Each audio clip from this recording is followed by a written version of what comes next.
We're just a bunch of nerds who are thirsty for some sweet, sweet D&D. I am a first-time DM, and my adventurers are brand new, so this is our Real Play 5e D&D podcast. Expect some ridiculous voice acting, some really stupid moments of play, and just friends having fun together. This is our story as it is much yours, so welcome. Welcome to Saving Arcana, Ep.0. Alright, so what I want to do is I want everyone to say your name and then what you're playing. Start. Hi, my name is Kate. I am playing a Firbolg Ranger. Do I need to say my background or anything? Whatever you want to give. And my character's name is Voquis. Go for it, Luis. Luis. My character name is Avalon. I'm a paladin. What is it?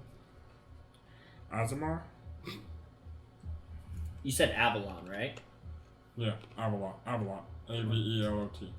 Avalot. Yeah. Alright, cool. And Trent. My name is Trent. I am playing a Druid, also Firbolg, and his name is Elrick, and he is a outlander, kind of a nomadic person, nomadic Firbolg. Nomadic Firbolg. Kate, what was your character's name? Voquis. Voquis? Voquis. Spell it? V-O. Yeah? Q-U. Okay. I-S. Voquis. Voquis. Okay, Voquis. 2 Firbolgs and Aasimar, and this is how we'll begin. And I am John, your DM, and we're gonna run through this. This is my first time ever DMing, so be nice. Super critical. Gotcha. Be nice. So we talked a little bit yesterday about the scene that you guys will be playing, but I want to catch everybody up so everyone starts off the same page. You 3 are initiates to the Guild of Haven, which is ran by Nathaniel Haven. You've so excited that he's just under there wagging his tail. In this initiation, you have gone through many different groups. And what has happened is you started off with over 100 different people trying to join this guild. And then these groups have gone through different challenges, and this has gone on for 2 full days. They've put you up in the barracks overnight, kind of keeping everybody under one roof. And during these times, you've been put through many different kinds of physical obstacles and different kinds of, not so much fighting, but tests of strength and tests of will. And so during these times, it's literally just been a way for them to cut the fat, to make sure people aren't extremely overweight and not being able to be an adventurer and then putting you in different categories. They don't even really care about your name so much. If you make it to the final round, which you guys have, that is when they take a little bit more heed of who's here. The person that's been basically dwindling you guys down in these groups, his name is Samuel Wormshadow. Samuel has been the person that has been really walking you guys through, but also cutting the fat. So, since you guys have been doing this, you guys don't really know each other. You started off in different groups, and you are all within the castle of Haven. This is a 20-foot wall that encompasses the entire area. This has all happened in the front yard, essentially, when you enter through these massive, beautiful gates. So, what is happening now is that during this last phase, they're now going to try to figure out who has actually gone through the tests. So, a little old man walks up to the group. You are now in Group B. There is 4 groups. These 4 groups are consistent of 5 different people. Now being in Group B, a older, very, very old gentleman walks up to your group. His name is Malcolm Malcolm Vimes, Vimes. Old man. And he motions for your group to come over since the other group just finished, and it's up to a little, just a little like table. And he's got his quill out, and he's writing people's names, and he's got this little gnome next to him on a high chair, and he's just got this big piece of parchment, and he looks at you, and he just starts before you even say anything, and the old man Malcolm fingers for you to come over, Trent, and sorry, I haven't done this one yet. I just had to figure this out just now. I have to get you guys' name. Elrick, come on over here. Just come over here. And you see the gnome just feverishly just drawing. You don't even know what he's doing. But he's a lot taller than the old man sitting because he's got this really high chair. But he's eye level with you.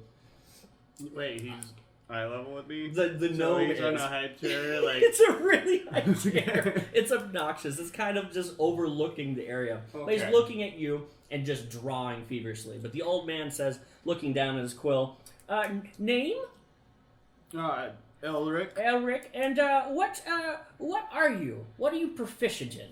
I'm proficient in... Weapon. What's your weapon? My weapon? Well, my weapon is a scimitar, but I kind of am in tune with nature, and I kind of use nature as my weapon. Never heard of that one before. Do you consider yourself a ranger, being from nature? I consider myself a druid. A druid, okay. I know a lot of... He writes down druid for what you are categorized as. And how old? 41. Oh, I remember that. Writes down a few other different pieces, and he starts conversing just to get the major pieces of your name and what you're proficient in. And then he said, okay, are you done? And this little gnome, yeah, I'm done. And he's just drawing. He turns it over, and it's a perfect replication of your face, just your face. He rips it off, and the old man takes it together and hands it off to a runner, and the runner takes it off in the other direction, and then fingers for you to come on over. And what's your name? I'm Avalon. Avalon. Okay. And how old are you? I'm 45. You're pretty shiny. Very. You know you're going to lose all that here soon. Yes. Okay. Well, somebody told you. That's good. And what are you good with? I'm good with martial weapons. I have a long sword, a shield, heavy armor. Heavy armor. Ooh, okay. Well, what are you good with as far as what are you? I'm a paladin. Well, you're very shiny though. Between you and me, what actually are you? I'm an Aasimar. No shit. We haven't seen your kind in a long time. What brings you around our parts? Nowhere else would take me. Oh, I can understand that. No one wants an old man either. My voice just changed to an old pirate. Did Elrick walk away, or is he kind of... You're standing there with your group kind of comes up as Okay. As a small group, and then Okay. he's just kind of getting everyone else. Okay. And he's, okay, so you're a paladin then. Mm-hmm. Is that fair to say? Yes. All right, write that down. And are you good yet? Yeah, I'm almost good. And he's just drawn super feverishly, and he pulls it off. And it doesn't look anything like you. It looks like he drew the same picture before of the Firbolg. And he's like, what are you doing? It's not even the right one. Sorry, man. And he's just going to start again. And he's gonna finish that up here in a second. So just go ahead and take a seat. And that's your 5 gold. Okay. That's for admission for today. For him, it's going to be more, but don't tell him. Okay.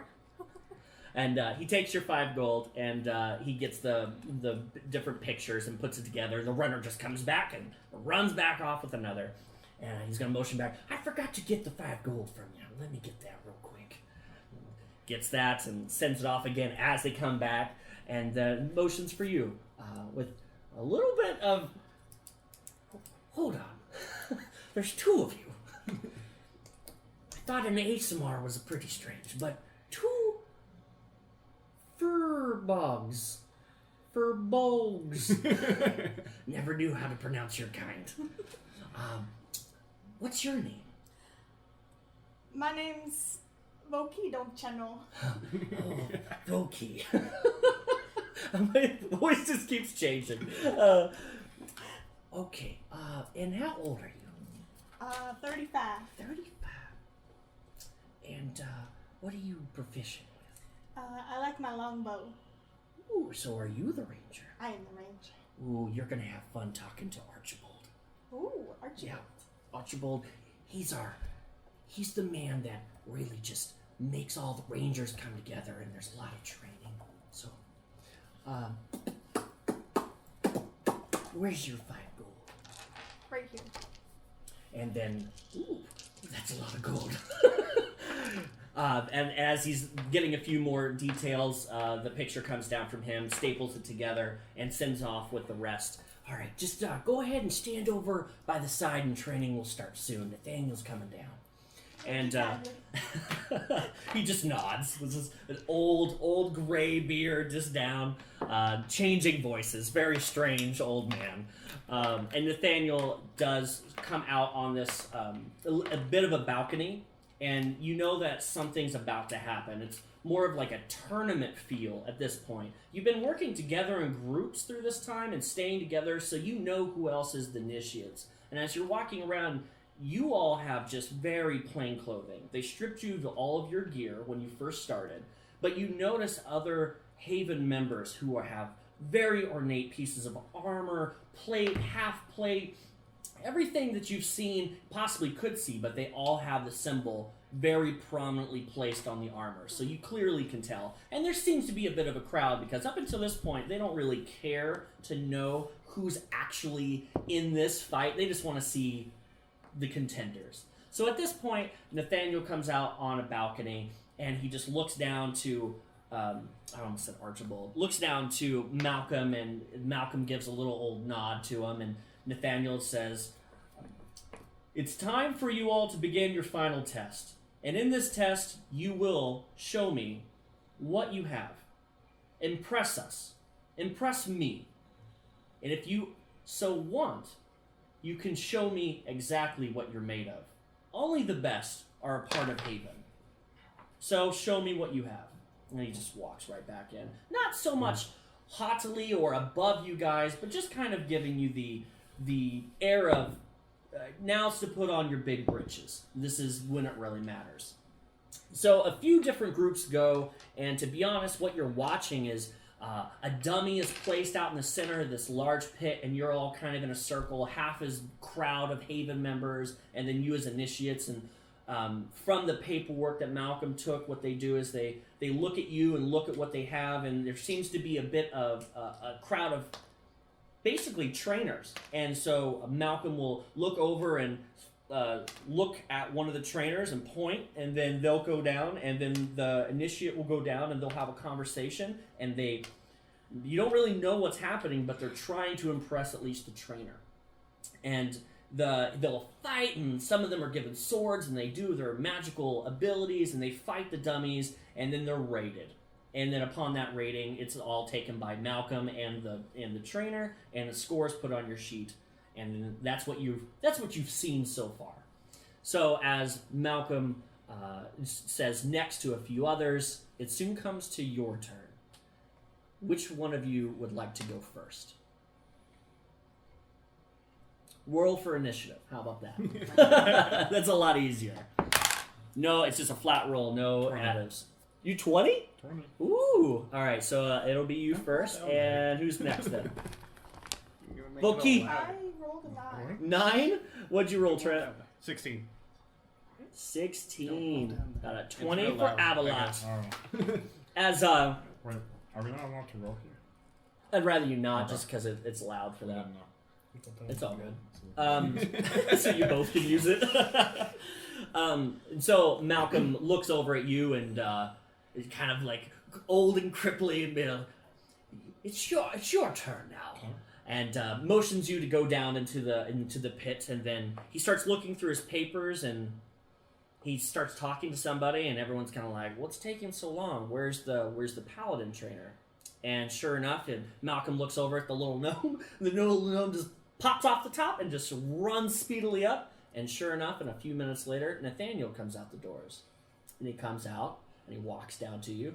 Now, this is kind of unheard of for the most part because Nathaniel doesn't really get involved with this. He's pretty much a watcher, but for some reason he's been involved. And Nathaniel walks down to you and says, "It seems to be that we don't have our paladin here right now. So instead, you're going to show me what you have. Now, I see here in your paperwork, you're a paladin. Mm-hmm. How long have you been training?" I've been training all my life. I used to be a lot better, but due to certain circumstances, I have lost some of my ability. What abilities do you have left that you could show me today? What could you possibly impress me with? Okay. And he kind of takes a step back. The floor is yours. Okay. And he points over at the dummy. If this is not your style, and you want to show me something else of strength, and then he turns to the crowd and he says, kind of like a training moment, strength is not measured by the force of your bow or your axe or your swords. It is measured purely by your will to fight. Some, and he points at a little baby gnome with a pointy hat who obviously looks like a wizard and says, "He is not strong. Look at him. But he is a powerful wizard, and through his guile and expertise of the magical arts, he can take down any person here except me. So you need to tell me what you want to show.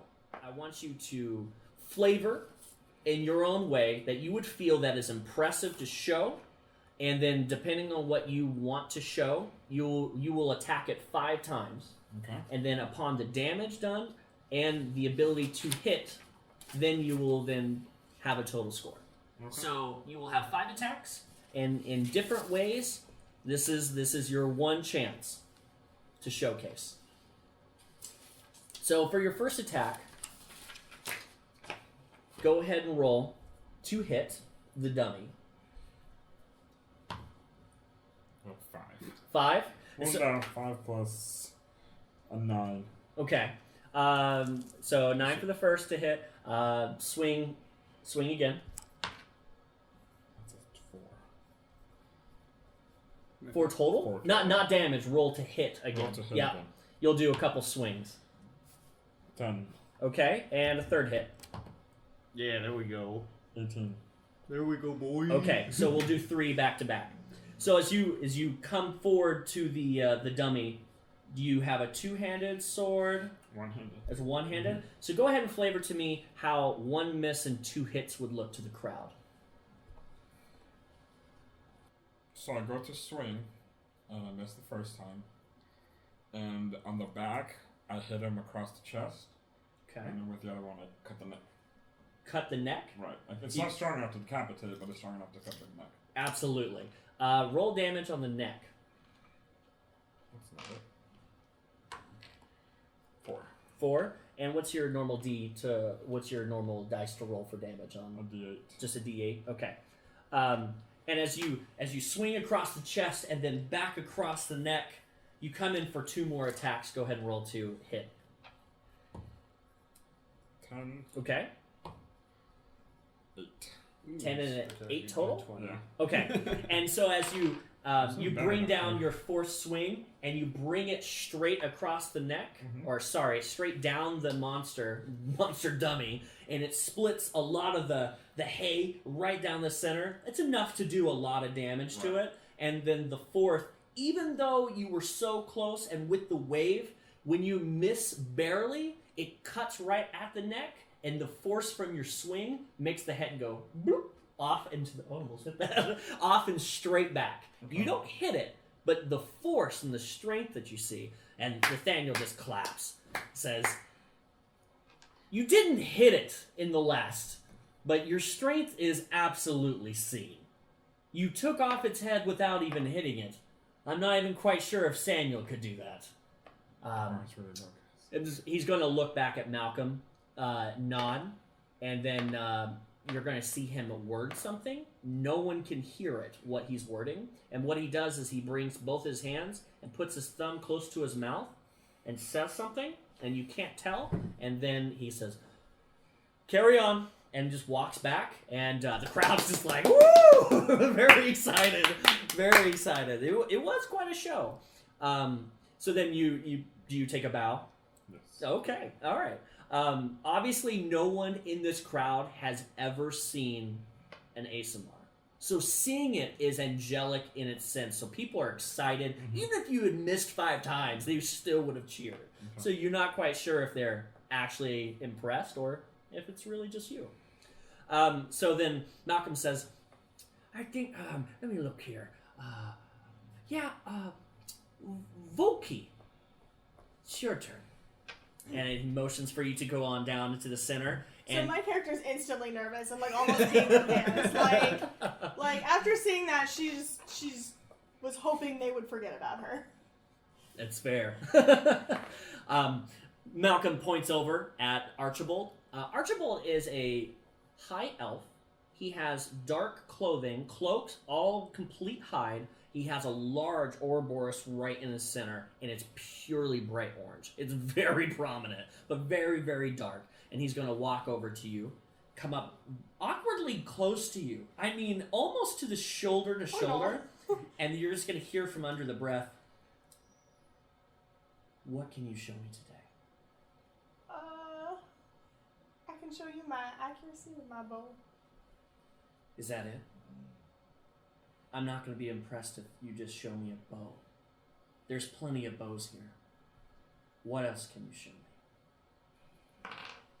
So she kind of steals herself and like trying to calm herself down because she thought she was like hot shit with the bow, but he's clearly not impressed. So she just kind of like breathes and says, "I can make anyone my friend in nature. I can befriend all the races." Intrigued. Very intrigued as you see his face just kind of,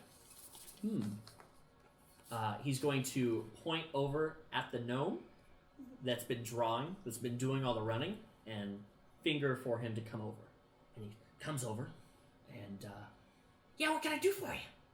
He goes, "Sit right here. You have the floor."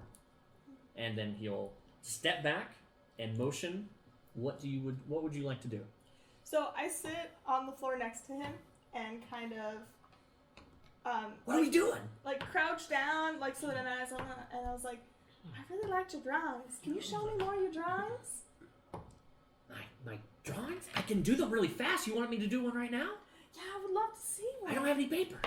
"Oh, hey, let me get you some paper." So I go up to Archibald and I'm like, "Can we just have some paper?" Oh, yeah. Sure. Really confused. Hands you some paper. So I take the paper, and I assume he also gives me a quill. Absolutely. Okay. So then I give this stuff to the little gnome. I say, "Oh, show me what you can do here."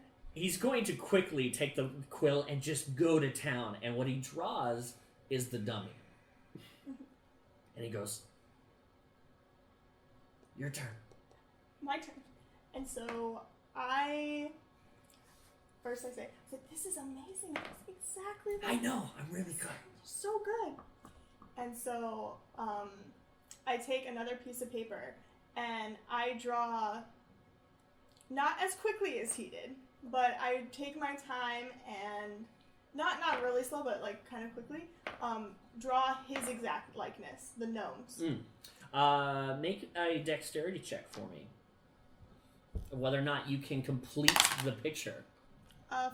14. 14. That's you complete the picture in a decent amount of time, and it looks decently well. It's actually pretty good on his likeness. He goes, "Oh, this is really good. This is really good." And all of a sudden, you hear from the crowd, "Boo!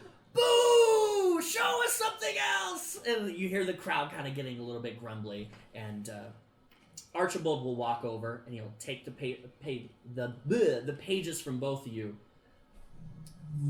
"I think you would have a lot of success working with our scribes here. You have a knack for a lot of detail. We'll talk about that soon. But for now, show me what you got. And he's just going to point at the dummy. This time with your bow. Okay. And then I'd want you to make 5 attacks. And you add your proficiency just like you would to hit. Ooh, what is it? And then we'll go down. It's on Alden. What's your first one? So 9 plus my proficiency, right? It's just normal to hit, so whatever your hit with your bow is. So that would be 14. Okay. Natural 20. 25. Okay. 21. Oh, that's the first nat 20 of this. Right? Y'all are welcome. Another 14. Okay. And last to hit. Another 14. Oh, dang. Do you have any multi-shots or anything? You're just shooting one arrow at a time? Yeah. Okay. So you take a step back and you ready your back foot, and then quickly as your basically all of your arrows pop out over your shoulder, you just lightning speed draw the first one. The first 3 just hit right in the eye, just ba ba ba, and the 4th one comes off. You shoot it so fast that before the arrow leaves, you're able to pull out 2 more and shoot as 3 arrows hit the chest and 2 in the shoulder for the final. Tearing. Oh, wait. Since it's in the eyes and it's in the shoulder, it looks like a smiley face. That's where I was going, but he got me. Yeah. So you draw this smiley face, but the last 3 with such force that it just tears the whole top half of the dummy apart. Now, mind you, these are well-made dummies that take hit after hit, but the force of your arrows and that natural 20 tears it in half, and the crowd freaking goes nuts. I mean, this is the point where, all right, he split it and beheaded it, but you just splintered it with arrows. Like that's so the crowd's going crazy. Before they're even done finishing, like I'm out. I don't want to be. I don't want to be the center of attention. I'm gone. Like, thank you so much. Archibald is very impressed. He was impressed with the scribing and the ability to draw as fast as their fastest drawer, but the ability to destroy the dummy was. Oh, and before he could even, shake your hand, and you're already gone. He looks over at Malcolm, and he does the same, puts his hand up to his mouth, and points at him, and does the same. He mouths something. Malcolm then, pretty still impressed. The crowd is still going. He looks over and tries to find a couple other than your group, the last 2 other than you. They do the same. One's a berserker. He's trying to cleave it, but he fails horribly. All 5 misses. He tries to do a funny spin move. They thought spin to win might work. He fell on his face. And then on top of that, the last one was a mage, and he threw a firebolt, and it whizzed past and around and almost caught one of the patrons on fire, completely missed it, and before they went on any further, they realized that he just, no go, hey, you missed completely with magic, you're not going to be able to do it. So he looks over at you and he says, it's your turn. You're going up with Tia Makla. And then he looks over, and then Tia is there. Tia is a forest genasi. Green skin, short in nature, but very cute eyes. Very just. Everyone seems to like her as she enters. Kind of maybe a crowd favorite. And she points for you to come over, and you walk down too. Is there anything you want to say to her as you walk up? Elrick kind of lumbers over. He's real lanky for being so tall. He kind of lumbers over, being probably a good 3 feet? 2 feet. 2 feet higher than her. Mm-hmm. He kind of has to look down really bad, but he puts out his massive hand. He's like, "Hi, nice to meet you." And she just shakes your hand out of, and she looks at you, and without saying anything at all, she motions for you to show her what you have. Doesn't say a word though, but just blinks with her big eyes and lets you have the floor. Steps back and crosses her arms and just to wait. And you've seen what's happened already, so you kind of knew what was coming up. Yeah. What would you like to do as far as impress? First of all, I'd like to use my Druid craft Okay. to send up a little, what is it called? It's like a sensory effect, and it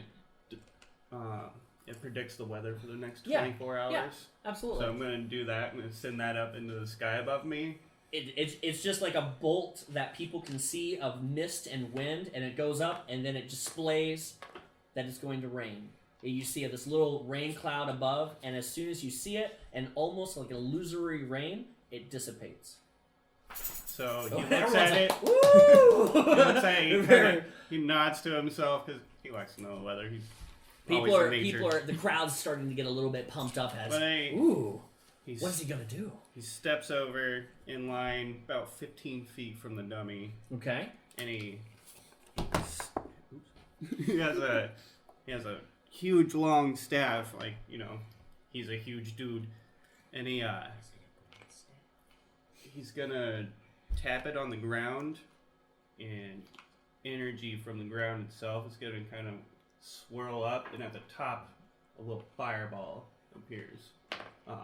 Produce a flame, little orb of fire. The crowd again is just super excited. This is very magical in taste. What out of character? What are you trying to produce flame? And you're gonna like shoot it at the going sure. in a 5. No, that would be fine. I'm gonna do that 3 times. Okay.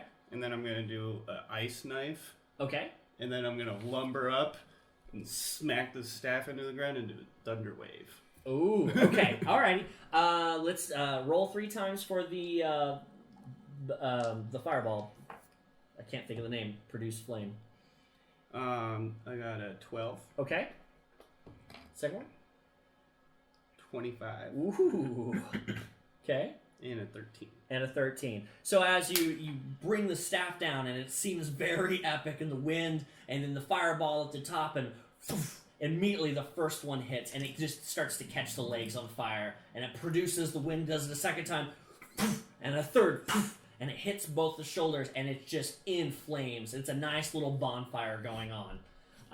And you said you want to do ice knife? Yeah, ice knife. Okay. Go ahead and roll to hit that.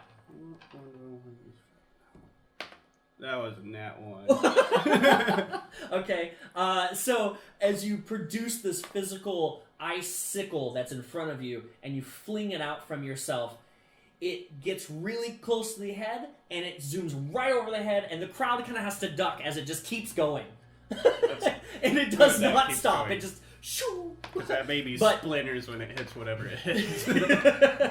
And then about 40, 50 feet above everyone, it will splash that damage and just go be like, I don't know what that did. But what they did see is it went right over the head. It put out most of the flames as they were such force as it flung past.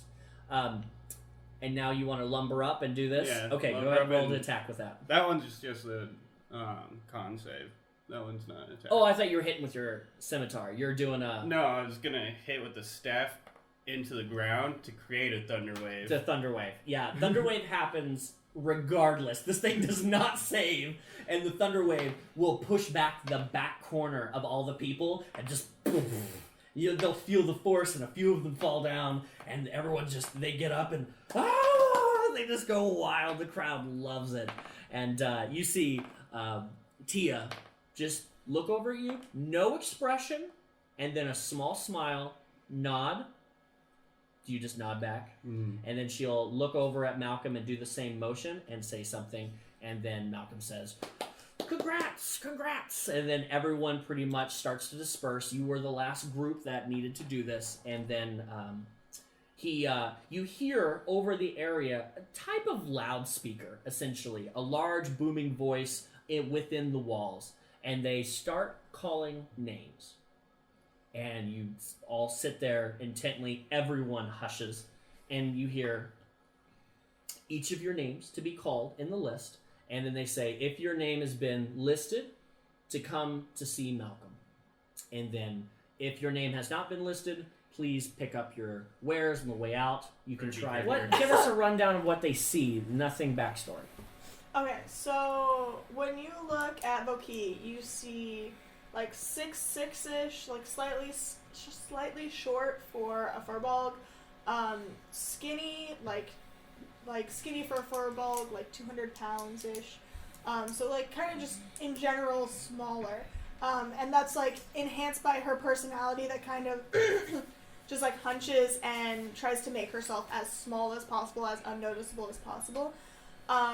She has like brown, almost burgundy skin, fur with like a very like thin layer of like almost peach fuzz all over her body. Her face, you see real big ears, like real big like cow-shaped ears. Her hair is bright crimson. She has the right side of her head shaved, and mostly she keeps her hair in a braid, the long part of it, and she has bangs that cover not really entirely her left eye, but For the sake of like imagining, is it like the Skrillex haircut? it is like the Skrillex haircut except in a braid. Okay. And then she has like a big like round nose and like really big dark brown eyes. I'm gonna call her Womp Womp. Her name is Voquis. I'm gonna call her Womp Womp. You're standing so I can really get, when you're standing still and you're not talking or impressing anybody, what does it look like, your general expression? Are you stern? Are you quiet? Are you a little bit scared? What's your standing? So like kind of quiet and nervous, but really excited about being here in the adventures. Like, big eyes. But like big eyes, but like she tries to make her shoulders narrow and like her legs are kind of together and like her hands are like kind of within her, almost like guarding, but still super excited to be here and like wanting to get out of her shell, basically. Okay. Avalot. So, Avalot is a 5'9" female with humanish features. She has dark olive skin, and she has amethyst eyes, and a platinum, almost shining hair.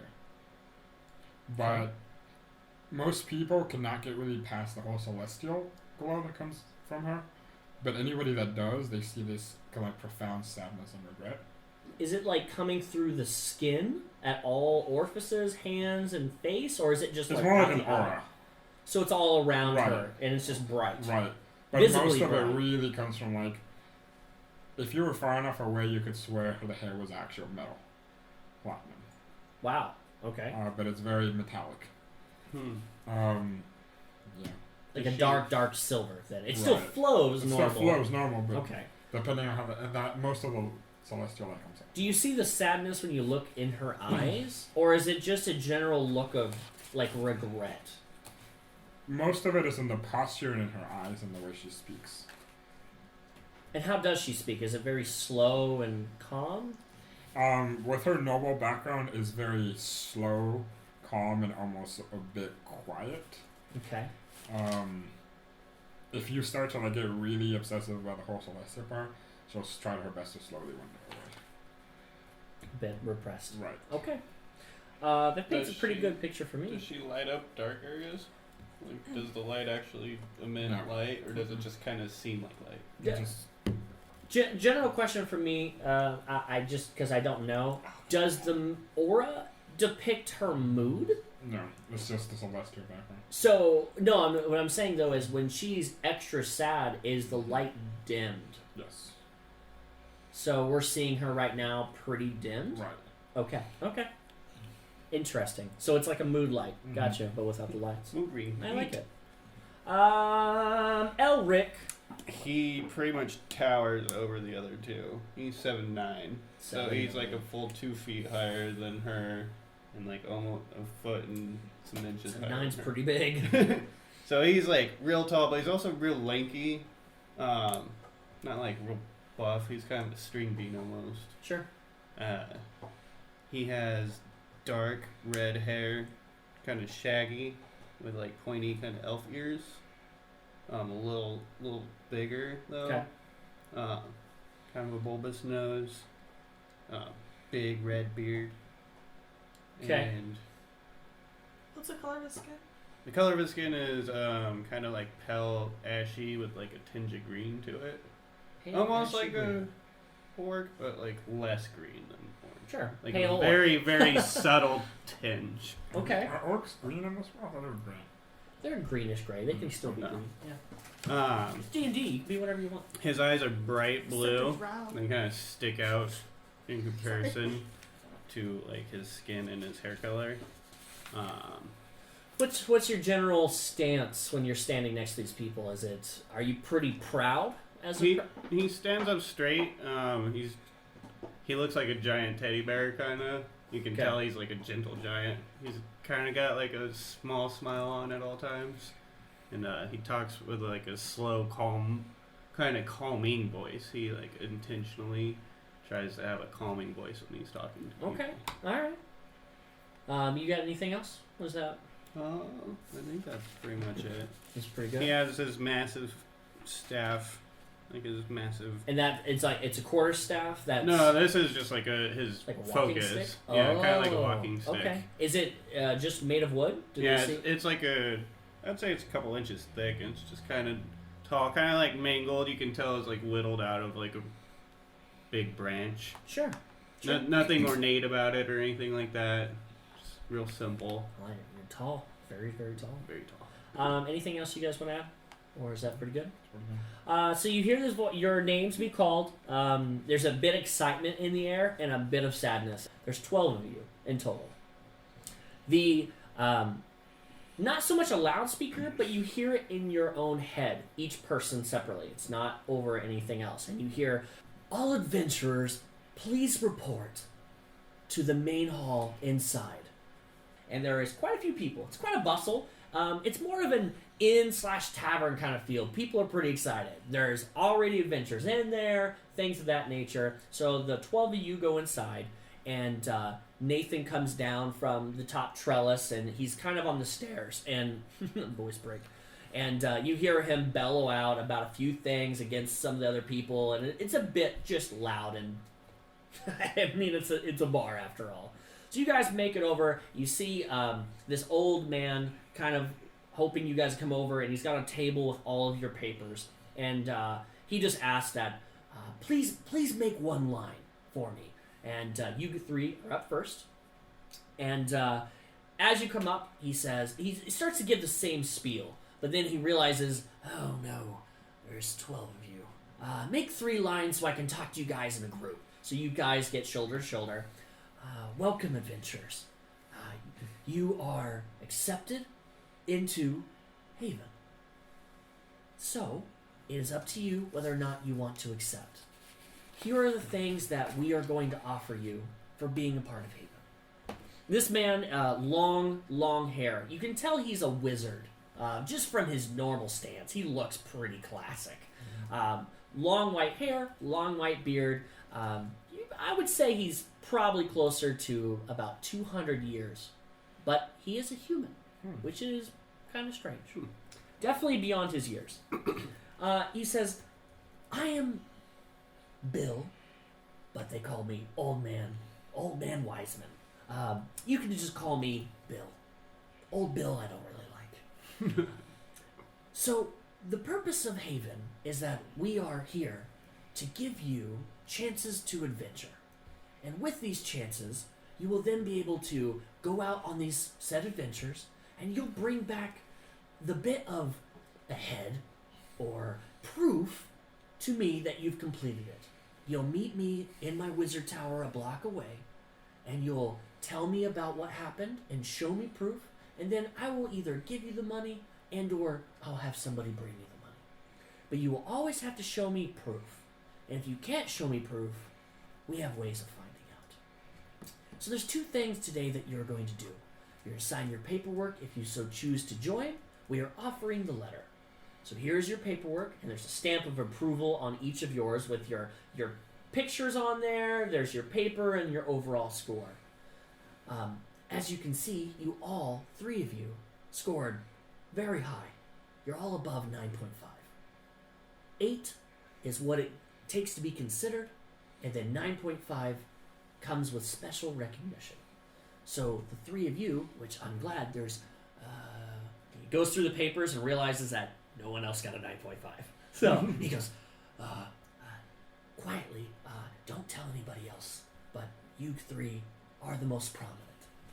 With this, you will be given, and he looks down, and he looks at a paper, and he looks over at Nathaniel, and Nathaniel goes, he's still on the stairs, he's just watching, and Malcolm goes, you will get a stipend of, making sure nobody hears it, 15 gold a week.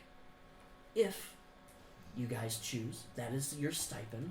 Everyone else is not going to get that much. And it's because we plan to put you on special missions. Something that the regulars might not be able to handle. We believe in you, but at the same time, we want to test your skill. So don't die. Our promise is that we will give you everything you need. As you're starting out, you will be provided gear, and then from that gear, you will have it brandished and then show everyone who you are from. You can have your own gear made, but if you do, it has to be approved.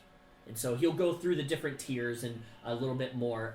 Tier 1, you basically have access to, you don't have inside the barracks.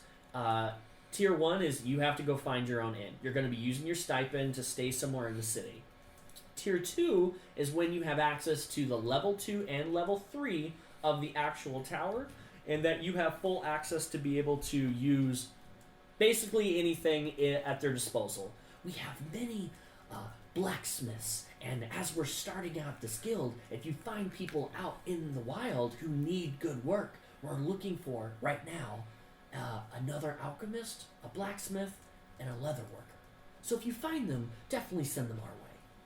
And so, as he tells you these different things, he explains to all the details of what it's going to take. He also says at the end, we take 20% of all of your findings. So if you find for instance, if you find a really nice magical item, you're going to bring that back.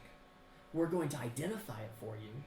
And then from there, it'll be assigned a gold amount. And then we'll either take it out of the stipend over so much time, or if you have some gold, you would pay us that difference. We can work out those details if you find something very cool. But we want to outfit you with the best gear. We're not going to always keep the gear. We just want to make sure if you found a relic that we might be looking for, that it goes in the right hands. We don't want you guys messing with anything too crazy. So as he gets a little bit excited, even for old man, he kind of wheezes a bit as he's getting there. It's up to you guys if you want to join. So it would be right here, and he looks and he's kind of trying to forcibly, like, please sign. I have to do this speech 4 more times. You just sign your name here, here, and here, and you'll go over and start getting all the rest of the information. The last step for today will be getting your tattoo. Tattoo? Tattoo. Yes. They never told you about the tattoo. No. The tattoo is very, it's painful. As it is a magical tattoo, and he pulls down his shirt a bit, and it's just a button down in between, and what it is the double snake right on his chest. The snakes are dragons. The dragons are constantly eating their own tails. It's moving magically on his chest. He goes, everybody gets one. And what this does is that we can know if we lose you, we can locate you anywhere, any plane. So if something happens, we can find you. And it has a few other things, but there's no need to worry about it. He hasn't even finished. I've already signed and handed it over to him. You're like, ooh. You get to pick where you put the tattoo, but I see you have a lot of fur. They might have to shave a bit. Are you going to be okay with that? I'll be alright. All right, just to make sure.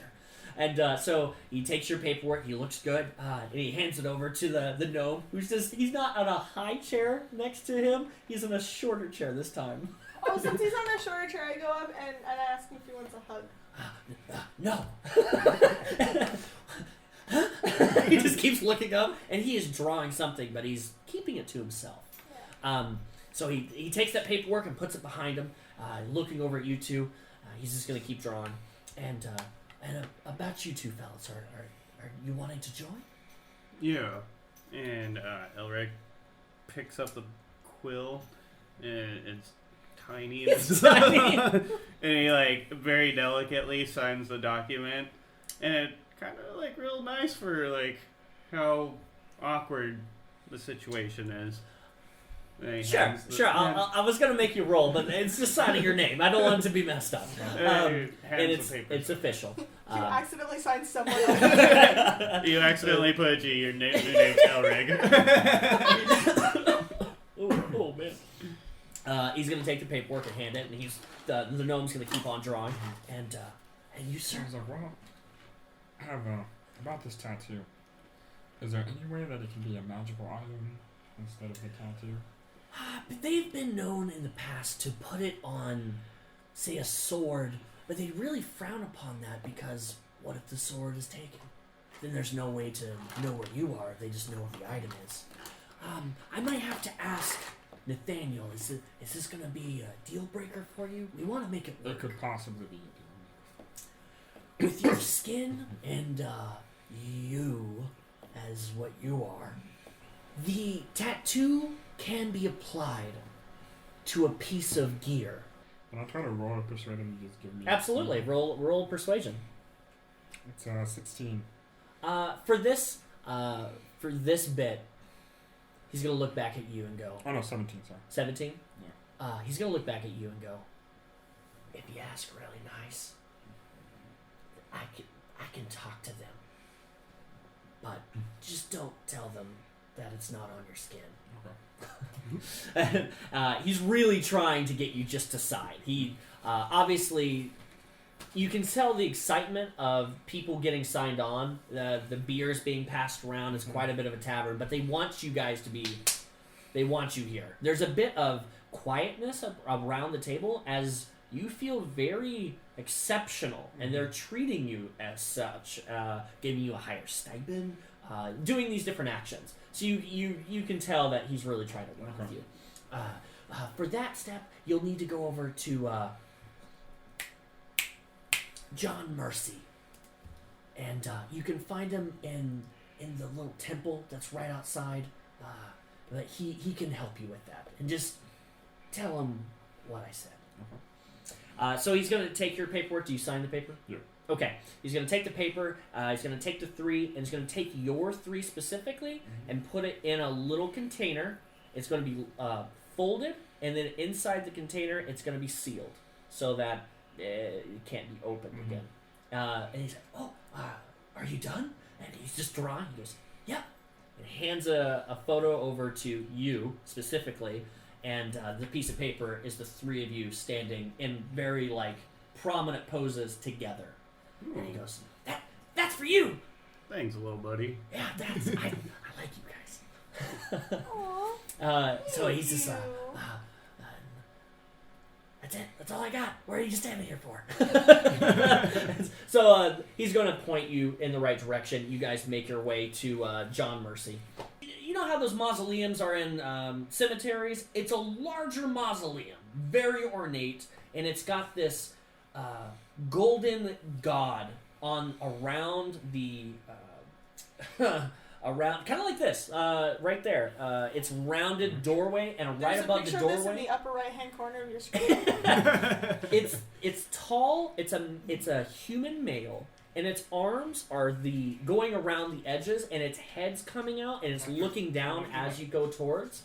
And what you see, it's bald, but there's a blindfold made of gold over the eyes of the human. And so, do you open and go in? Yep. Okay. John Mercy is this human who is, he kind of looks like a normal cleric, just in robes, and he's tending, there's just a few seats. It's very small, but it's kind of like a tiny church, essentially. And he has an altar up front, lots of candles, and he doesn't really pay any attention.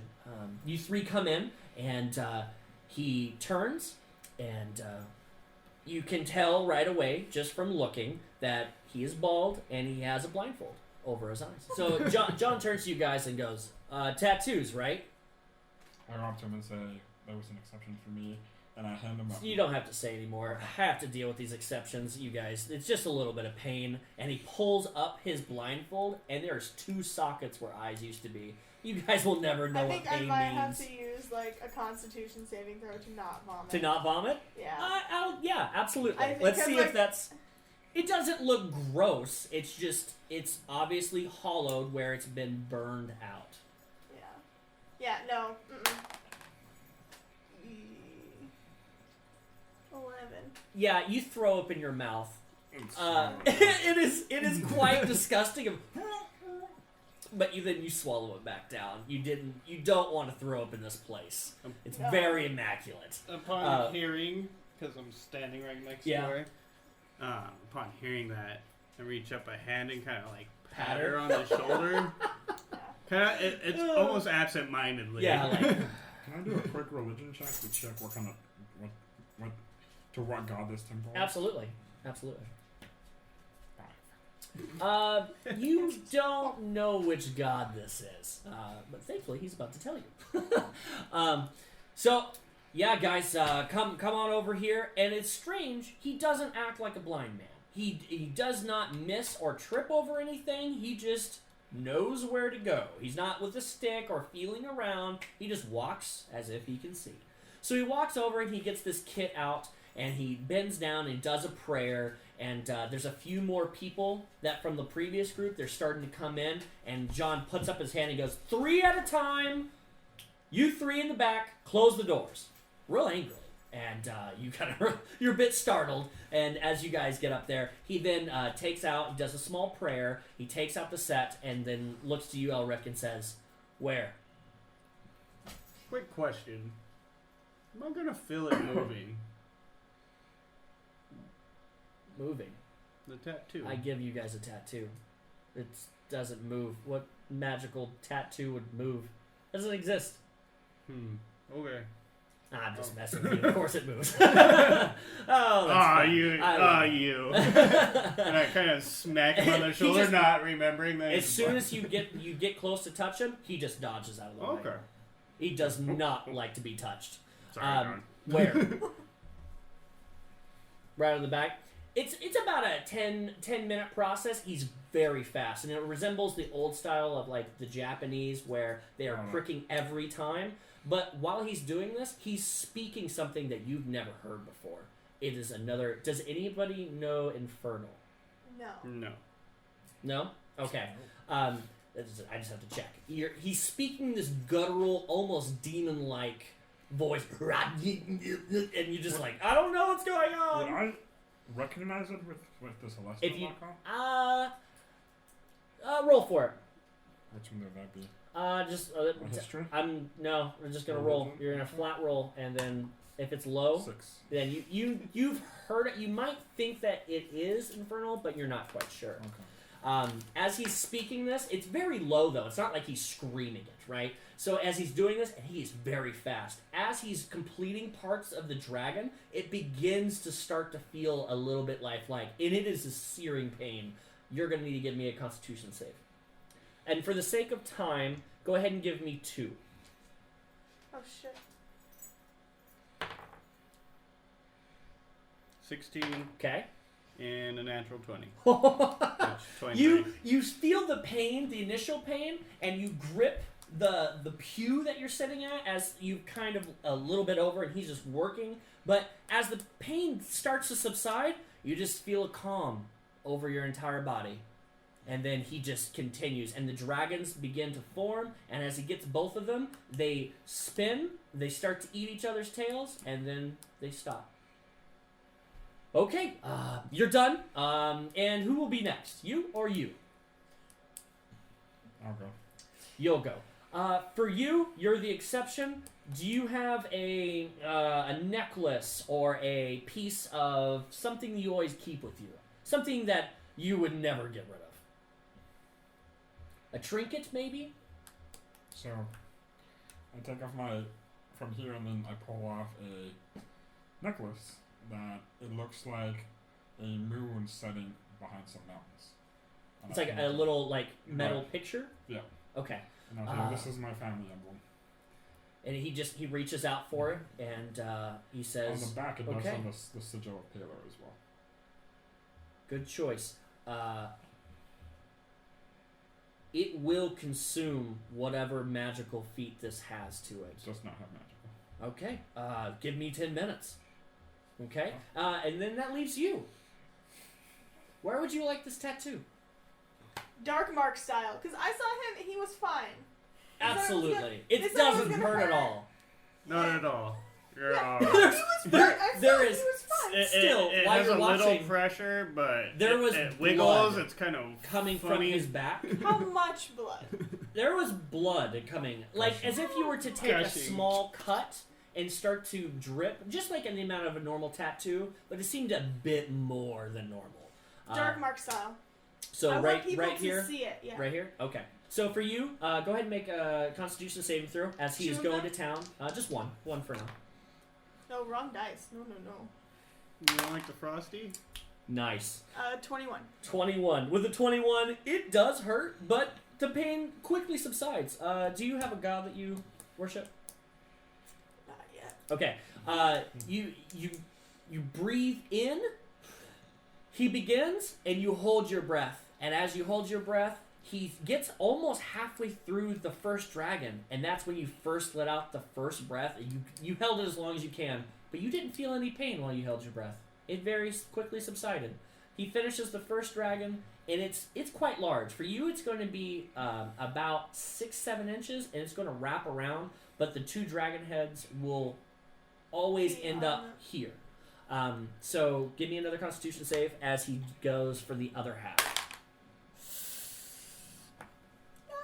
So you breathe in again, hoping that this force, maybe you figured out the answer to no pain. You breathe in, and as soon as he begins on the head of the second dragon, you let out this this really high pitched. Oh, it's I'm painful. crying. I'm And crying. you can tell John just smiles. He likes it a little bit. And so he begins, he goes quick, he goes, I'll try to be as fast as I can, and gets around the arm and starts to connect. You do take 1 point of damage. So as he finishes up the tattoo, he goes, okay, now step 3, final step. Everyone hold out your fingers. If he does it, I do it too. We were told about the finger point. Well, you signed the papers, so there's really not much you can do at this point. You put your fingers together in a little trifecta. He comes over and goes, you guys are very weird.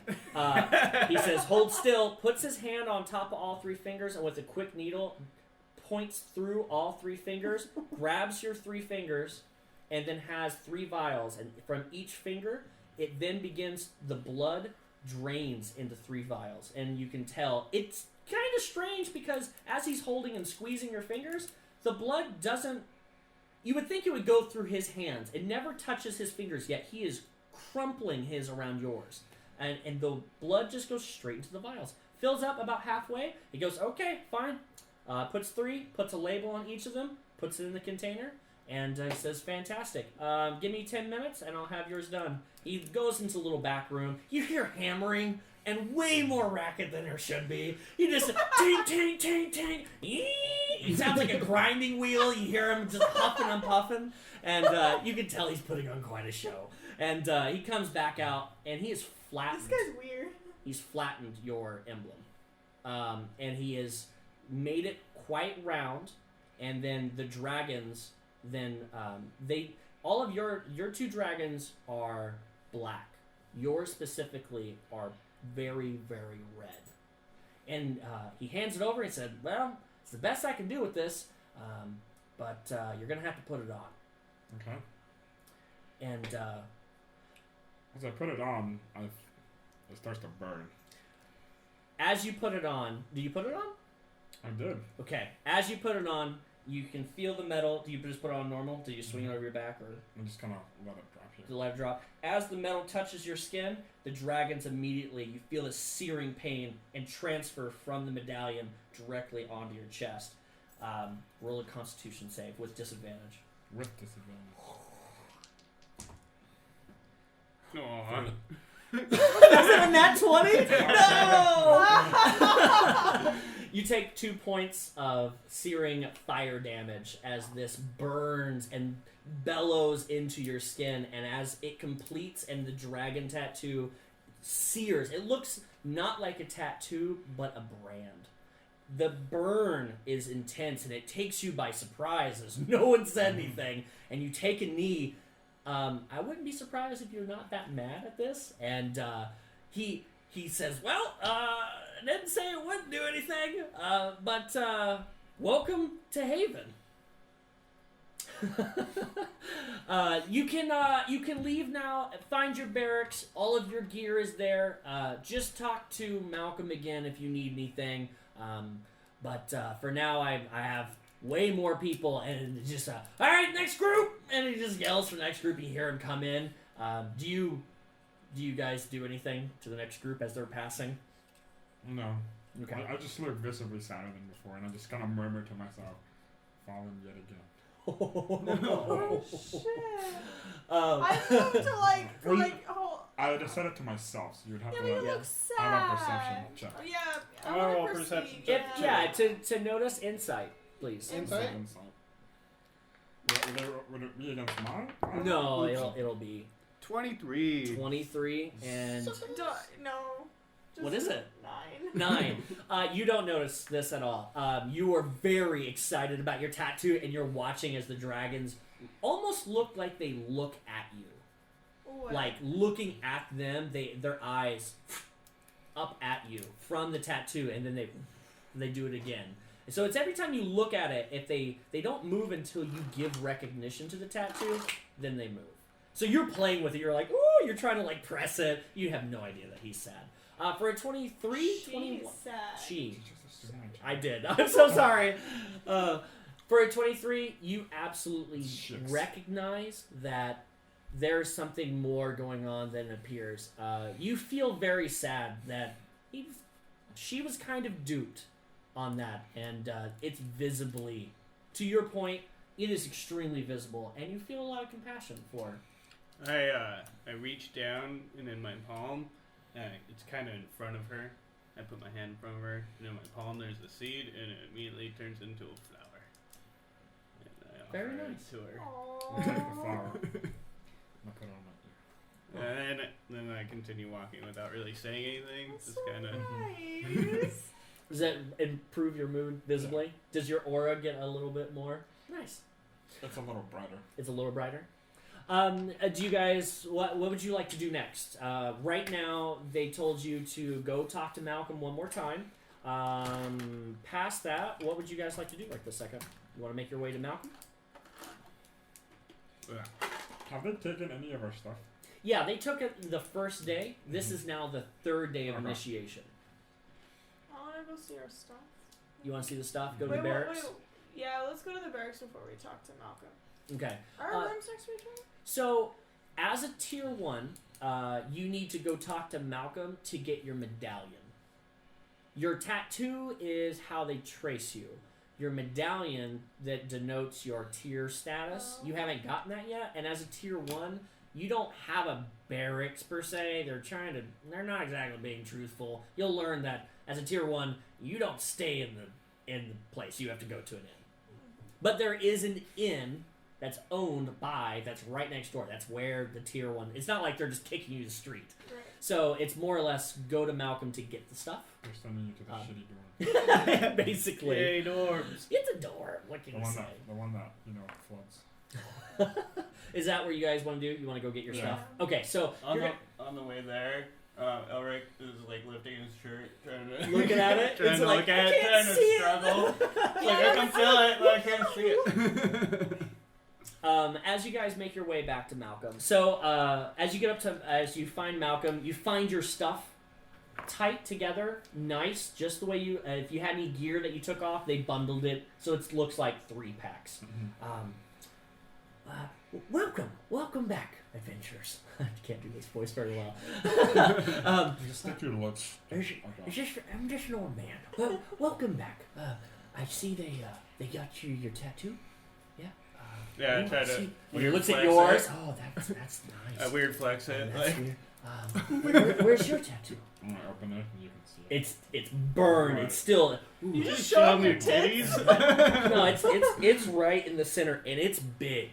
I'd say it's about an inch bigger than Elrick's. You go, ooh, he got you with that one. Yeah, he's quite the trickster for being blind.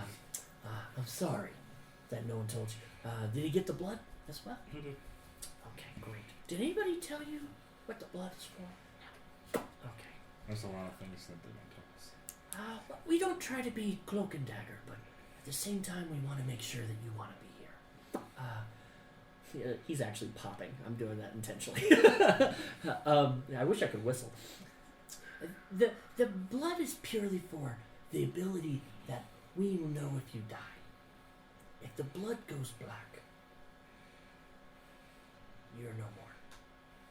We will not be using a lupa to retrieve a black blood. If you hear that term, that's what it means. And you'll look over on the wall, and there is a large case of all the fallen with portrait that was drawn just like yours with vials underneath that are black. And he points and he goes, I don't want to see you guys on that wall. And so it's kind of sad, but it's a little bit of a shrine. You have these vials on the wall, you have their pictures and candles lit. It's in a very bustle, hard going. There's a lot of stuff going on. There's a couple of actual people making things, leather worker over in the corner. It's a very busy, large, open area. It's kind of, when you look at it, there's a bit of solemn for it. No, but nobody's making any ruckus over there. So I'm gonna ask a question to the old man. I didn't recognize the church. What god does that cleric follow? It's the blind god. The blind god is not very good. He asks that their eyes to be closer to him. I've never wanted to do that. But Mr. Mercy, day one, happily gouged his eyes out. I am Sam. Yeah. It was a little gruesome to watch, but it's part of their whole ritual. But as you can see, there's only one man running that show. So I understand sacrifice. I look like really disturbed by like all of this. I'm just like. But he didn't ask you to do that. So, but if you want to follow that god, it's about the only way to get close to the god. He helps us in a lot of matters, and he's a good man. He likes to pull pranks, though. Yeah, he's a joke. He looks at your chest and he goes, Gotta be good. sometimes Got a little her bigger worse. than others. So as he gives you things, he puts out 3 medallions. It's just a small piece of metal with the string, and it's more of a nice string per se. It's meant to just be worn like a lanyard. He goes, keep that visible at all times, either around your neck, put it around your hand, but don't lose it. That's how we know basically your card around here, what level you are. It's and he points at the stairs in the back of the room. You'll see a guard in front of the stairs, and you'll see somebody walking up the stairs. He looks kind of like you, but he has level 1 just like you, and the guard puts his hand up, and then you hear him say something, and the guy holds up the same. Nope. Basically, just no entrance. And he goes, look, he just tried to go up there. Level 2 and up can only go upstairs. It's where all the stuff for making things is at. We'll help you out, but it's meant for the higher ups. You guys will now need to proceed down to the inn. Do you guys want to go down to the Drunken Horse, or do you want to... Do we have our packs already, right? Yeah, Malcolm gave you your packs. They were right there. It has all your stuff together. Okay. What would you guys like to do? I'm going to the place. The Drunken Horse? The Drunken Horse. Yeah. Okay, Drunken Horse. Okay. Malcolm just says, all right, good luck. So, okay, the Drunken Horse. So, the Drunken Horse, located near the gates. It's the walled section right across from the stables. It's run by a Lumpha. A Lumpha is a female orc that grunts instead of speaking. Her daughter, Hilda, half-orc, beautiful and charming, but has masculine, rough, guttural voice. Alunfa is more or less standing in the corner against a wall, arms crossed, very stout woman. More round than not. For an orc, it's kind of funny. Short, 4.5 feet, 5 foot, right in between there. Not big at all. 2 very nice long tusks. It almost go above her nose. And lots of earrings. lots of earrings, to the point that you would probably make some noise if she turns her head too fast. They all click together. And she's just standing there, just eyeing and watching. There's about 4 tables out in the middle, and then the bar. So she's at the end of the bar, and as you come in, you got the bar on the left side, a few tables, and then like 2 booths, and then stairs. This place is pretty filled. You can tell from the other people, tier 2, tier 1, mingled with some regulars in there. Kind of rowdy, but nothing, it's not like drunken in there. Hilda is behind the bar, and she just kind of just waves at you guys. Welcome, adventurers! Not expecting that voice from it at all. Very billowy and directly from her. Little tiny orc frame. I see you're brand new! What can I do for you? Can I get the biggest cup, as you can tell? Oh yeah, she turns around and starts filling a giant jug. I only keep this for some of the drunks, but this'll do good for you. And grasp So, it. are the rooms assigned, or do we just pick what we want? Oh, they already gave you rooms. Fantastic. Just show me your symbol. So whip it out. You whip it out. And she says, great. There's a nice little board with keys in the back, and she takes 3, 4, and 5. 3, 4, and 5. Whatever you guys need for today, welcome to the guild. Whatever you need, it's on the house. You want drinks? I got drinks. You want food? I have food. But yeah, you can just go upstairs and drop off your stuff, whatever you need. And she kind of looks at you for a second and goes, Immediately when she does that, I'm going to do this. you have really pretty hair. Thank you. And then I walk away. I've never seen that before. Looking at you. Do you know each other?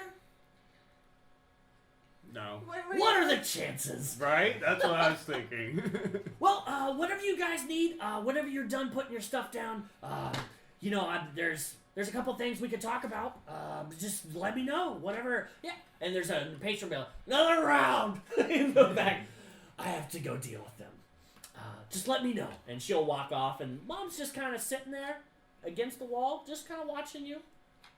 Just not a lot coming from her. Do you guys go to your rooms? Yep. You guys can bunk together if you so choose. Those are your rooms for now. Make them your homes. Whatever. Is there anything you want to do? You just want to go in and check it out? I'm just going to go in and check it out and put all my stuff down. Simple room. It's not dirty. It's not like super clean. It's just what you would expect from a normal tavern. It's got, in each of your rooms, there is a small, it's basically a glass-like shard. It's not a mirror. It's just a crystal that you can see a reflection in. You have a banner with the Ouroboros on it. And then it's just kind of hanging up there. It's just like a normal banner. A simple bed. Not that bad. It's got a pillow, a couple things, and a small chest. So I'm going to go into my room and throw my shit in my chest.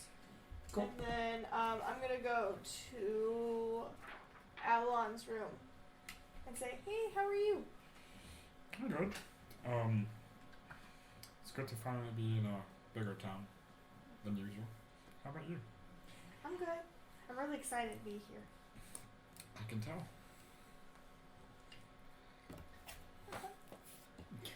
That's it? Yeah, remember, I'm sitting here with the incredibly painful burn. So I'm just trying to, get past that right now. So I'm going to sit next to you and, put my hand on your back and just kind of, rub your back a little bit. So as you do that, I look over you and give you, a super charismatic smile. I smile back. Do I need to make a charisma saving No. throw? Yes. With that type of smile, no. That's just purely feeling. If I That's fail the pure throw, I fall in love smile. with her. Basically. Oh god. You hear in the next room over to you a large and it's you struggling with the short bed that's not got your legs. Your legs extend to the wall that hang over, so your legs, and you're trying to move the bed in a way that it might be comfortable. You just end up taking the bed sheet and the thing on the floor and putting the bed up against the wall to give yourself a little bit more room. But they hear this up against the wall, kind of moving things around. At that point, I look at you and I just put my arm on you and say, that must be our friend. Yeah, our friend. I kind of put a few seeds around the room Mm. and kind of get them to blossom. They're like small little like flower buds right now, and they blossom. How would you make them blossom, being that it's a wood floor? Even with that magic, I would need some kind of ability. They're going to root down into the floor. Yes. Okay. You put them on like between the two boards that crack. You find a couple cracks where there's knots, and you put the seed in there, hoping there's enough grime that it starts to, and it does. They start to bud. Okay. And then I kind of make my way out of the room, kind of feeling a little claustrophobic in my room. The doorways were not meant for 7'9" Firbolg. You kind of have to like bend your head down a bit to get out of the doorway. It's just meant for a normal. It's about 6.5 feet tall, so you got to bend down a good foot. You make your way downstairs too? Yeah. And for you as well? Yeah, Go I'm finish my following. Big old glass of beer. I am right behind Avalon. Sure. The barmaid sees you coming down, and she's already filling three pints. She looks at you and just goes, "You want another?" Yes. All right. This is my special. It's fish head ale. I don't know. Can't you smell it? I can't. It's I don't know if fantastic. I want that. You drank the first one without any problem. All right. Fills it back up on the house and just puts it in Thank front of you. Fish head? Is fish head gonna be like the ongoing joke for like every single? Is this like part of it, or is this like your thing? The fish head. It's my thing. That's Yeah. fun. That's a fun joke to do. So It pours you two. Right. You just took too long. Puts it in front of you. I grab her and I very eloquently say, "We're a very." Well, how do you like? What do you mean grab her? You mean No, like? I grab the cup. Oh, I thought you said grab her. I was thought like, you said grab her whoa, too. Roll initiative. Whoa. Mama's gonna be pissed. And I I just know. Sure. kind of just say, "We're fairly young to have such a successful boy." She's gonna lean on her elbows Uh-huh. and look at you and say, "That's not my bar, really. It's Mom's." It's like, well, you're doing a very good job managing it. Thank you. Try to stay attentive the best I can. Mom taught me really well. I don't cook though, but the people like them, and you know, I'm, like I'm me. very obviously eloquently flattering her. absolutely. Just kind of like that. She's not trying to brush it off, Right. but she's definitely But I taking want to the make sure that compliment. you understood intention. Yeah. Because I know that's really important between DM and player. Yeah. And I say, I come say like, yeah, what are you doing? I bet you're doing your mom very proud. You're doing a great job. You know, I'm trying. I always wanted to be an adventurer, but she needed so much help. But thank you for noticing. Not many people say I do a good job. They just ask for another beer. So you know, it's very important to keep close with your family. I couldn't agree more. Ain't that right, Mom? The mom just looks over and goes, And then I look at her and I'm like, and you also clearly inherited her good looks. and the mom just kind of jingles back, smiles, and goes, and of course the daughter looks over and says, "What? Thank you. Is there anything I can do for you fine people? Well, you're making me blush." It's like, no, it's just this delicious beverage will do. Okay. Well, I do have something for you guys, if you want, unless you have more questions. They ordained me to kind of give you guys what do you want to call your first quest. Super excited, so ready. So ready. No longer drinking. The drink is gone. Intently listening. You are just, ooh. Elric stops mid chug of his second huge mug, and he's like, "A quest?" He puts his mug down and kind of pushes it away. Not expecting a quest. Is that a quest? We're going on a quest. Think of it more like a chance to prove your worth. You did it with fighting and however you got your marks, and you did all the cool stuff, but this is more to see what you can do out in the wild. It's pretty simple, really. There's a guy out in the woods. I need to pay him. You're gonna go out with the money, and you're going to bring the payload back to me. You do that, I pay you. Pretty simple. Easy enough. Yeah, right. So here's where it gets a little tricky for you. The last group, they didn't come back. So I don't know what's out there. Nobody does. Well, you can count on me, ma'am. knowing that you're pretty excited, it's like, I believe in you guys. So like I get like really like down like. Sure, like your eyes are like at the Yeah, table, but, like I'm just like more solemn, and I'm Sure. like are they black bloods? No. They not black bloods. Bloods. Black bloods. They're not black bloods. They're gone. We don't know what happened to them. And I don't know anything about this quest, but they keep sending people. Some people come back, but I need to pay the good man for the package, so that's it. So she brings out a scroll and a box, and she puts the box down, and you hear it and she shakes it. She goes, "There's money in here. You don't need to open the box. There's a letter in there, and the letter tells exactly what we need. We already sent a courier, so he should be getting that and have the package ready. You're going to the alchemist lab. It's really simple. You're going to go down the road north. Mom, where's north? Mom just goes, north 6 miles. You're going to come to a sign, and it's going to say alchemist lab. 20 miles. You're going to go to the alchemist lab. You're going to talk to him. You're going to give him the package, and you're going to bring it back. That's it. I'll see you in a few days." It's great. You've been very helpful. Hey, no problem. You want another beer? It's about 9 p.m. You're not going to go now, are you? No, we'll rest. Oh, thank God. Oh. As you're drunk. And so she fills up your grogs and Ask for a pretzel. And ask for a pretzel. Never had a pretzel. We've got Home bread and salt and cheese. salted boar. You want Sure. some salt? Okay. She brings out salted boar and bread. And then she just puts it on the table. You guys eat hearty. You party with the animal people. It's a great time in the inn the entire night. Do you guys just take a sleep there? Okay, great. Yeah, I get to heal my one. Yeah, heal up the points. Yay. I get my spell slots back. Is everybody asleep? Yeah. Halfway through the night. Ooh, I don't like this. Halfway through the night, Uncomfortably sleeping. Avalot, you're starting to fall in the deep, deep REM sleep, and a dream comes over you. In your dream, it is darkness, complete darkness.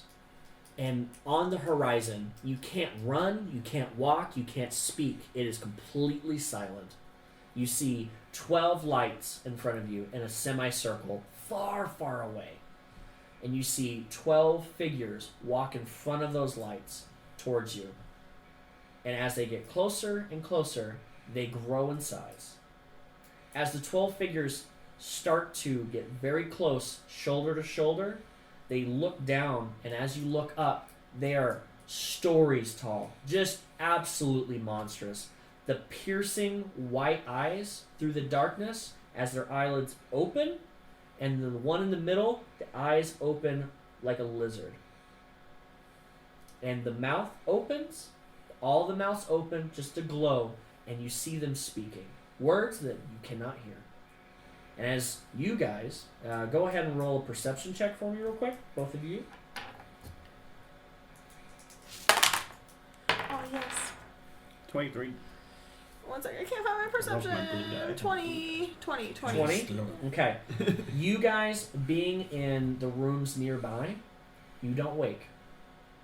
But you do feel a sense of calm just rush over your body. It doesn't affect you in any way.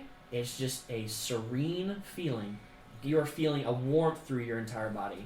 As these people are standing there, they're speaking, and all of a sudden, all of them become one person. It shrinks down, and that person is right in front of your face. And then you wake up. And then they both don't wake up, and it's up to you what you want to do. Do I recall the look of this person? You recognize it, but it's fleeting. You can't grab or you can't put a face to who you just saw. So it affected me a lot, so I'm gonna go out of my room and go downstairs and just kind of wander around. There's no one downstairs. The bar's closed. It's about 4 a.m. As you walk outside and wander around, there's just nobody on the streets. It's very quiet tonight. I'll go back to my room. Do I have any windows? No. No.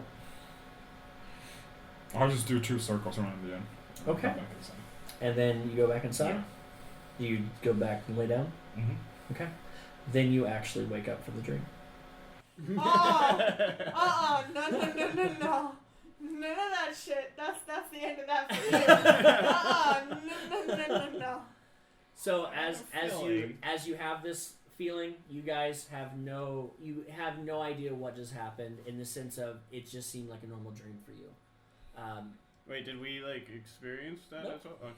You experienced We just that experienced out the of calm. body Okay. calmness, the warmth in your body, but nothing between. Next day, are you guys all up and at 'em? Yeah.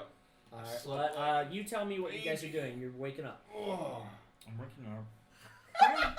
Duck out of I'm trying to my get back room. in character because that shit scared the shit out of me in real life. I'm gonna have nightmares now. You can't do that. You can't So- do that. I'll either locate a washroom or some sort of trunket with water and just kind The crystal that's in there that you can see the reflection, there's a pail of water there that's meant for you to kind of so I wash just kind of yourself. wash myself through. That'll Sure. be one. Yeah, there's cloths right there, so they have no problem. I wake up and give a good old big stretch and accidentally punch the wall. You both hear that. And then I That must be our friend. duck under the the doorway. When you wake up, you notice that your plants that you placed are much larger Yes. than you have ever planted before. Interesting. You didn't notice this early on in the morning, as you couldn't see yourself through the crystal that well. Your aura this morning is much brighter than the previous day. So you, while they're just kind of hanging out in front, when you go through the main gates and show the guards, when you start to make your way back around, there's a back area. You actually see for the first time a small garden. It's close to where the temple is, and it kind of looks like he may go to the little garden area, and there's not an altar per se, but you know how a garden will go back in one direction and have a bulb-like area? In the bulb-like area, there is a place where you put your knees, kind of like where you kneel, and then a stone slab. And there's a couple other places, they're just kind of open, and then just in the area. That's it. Yeah. So Elrick will do a slow kind of meditative, just walk around the garden. Are you proficient in Arcana at all? No. History or nature? Nature. Okay, give me a nature check, please. 19.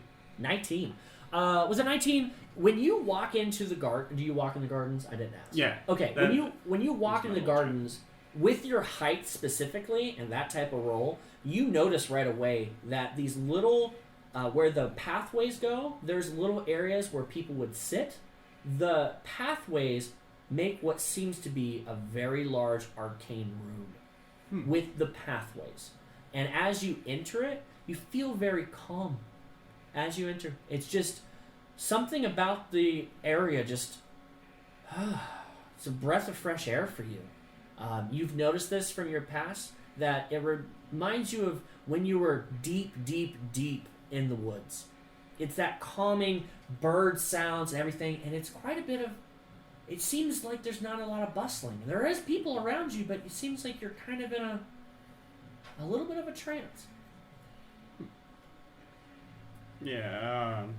So I do a pretty slow lap, but usually it takes me a little longer to kind of meditate on my spells. Sure. This took me much, much shorter time. It shouldn't take any time at all. The purpose of the spell specifically is this area is for anyone that needs to commune. This area increases tenfold all meditation, all types of preparing, and there is a cone of silence around that rune. The whole rune is a cone of silence, so that people can go back and commune with nature. That's the purpose of it. And you would know that with a 19 roll with nature. And then I make my way back to this. Make your way back? Cool. Okay, makes his way back to you guys. You guys are just hanging out in front of the inn. Time to head north. Paint this. It is a wooded area. You're on a... Advantage. Yeah. Good job. Bam! 2 ones. There you go. It's kind of like a dirt road. It's not paved by any means or rocks. It's kind of a little bit wide enough for about 2 carts to go through.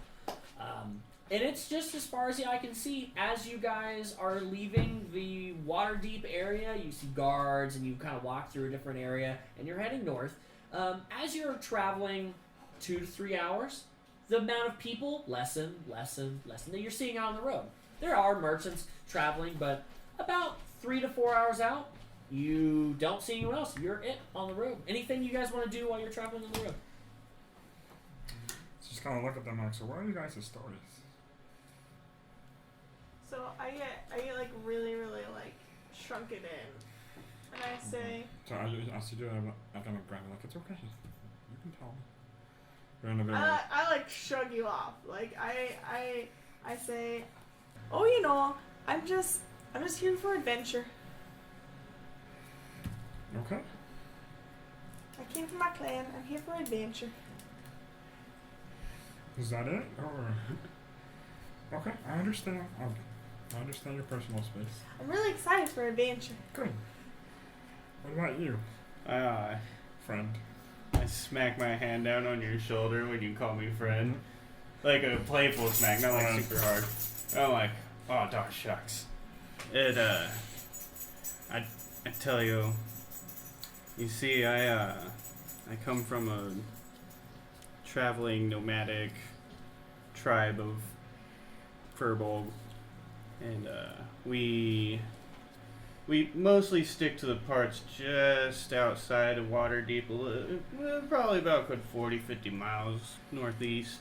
Every decade or so, we kind of send one of our own out to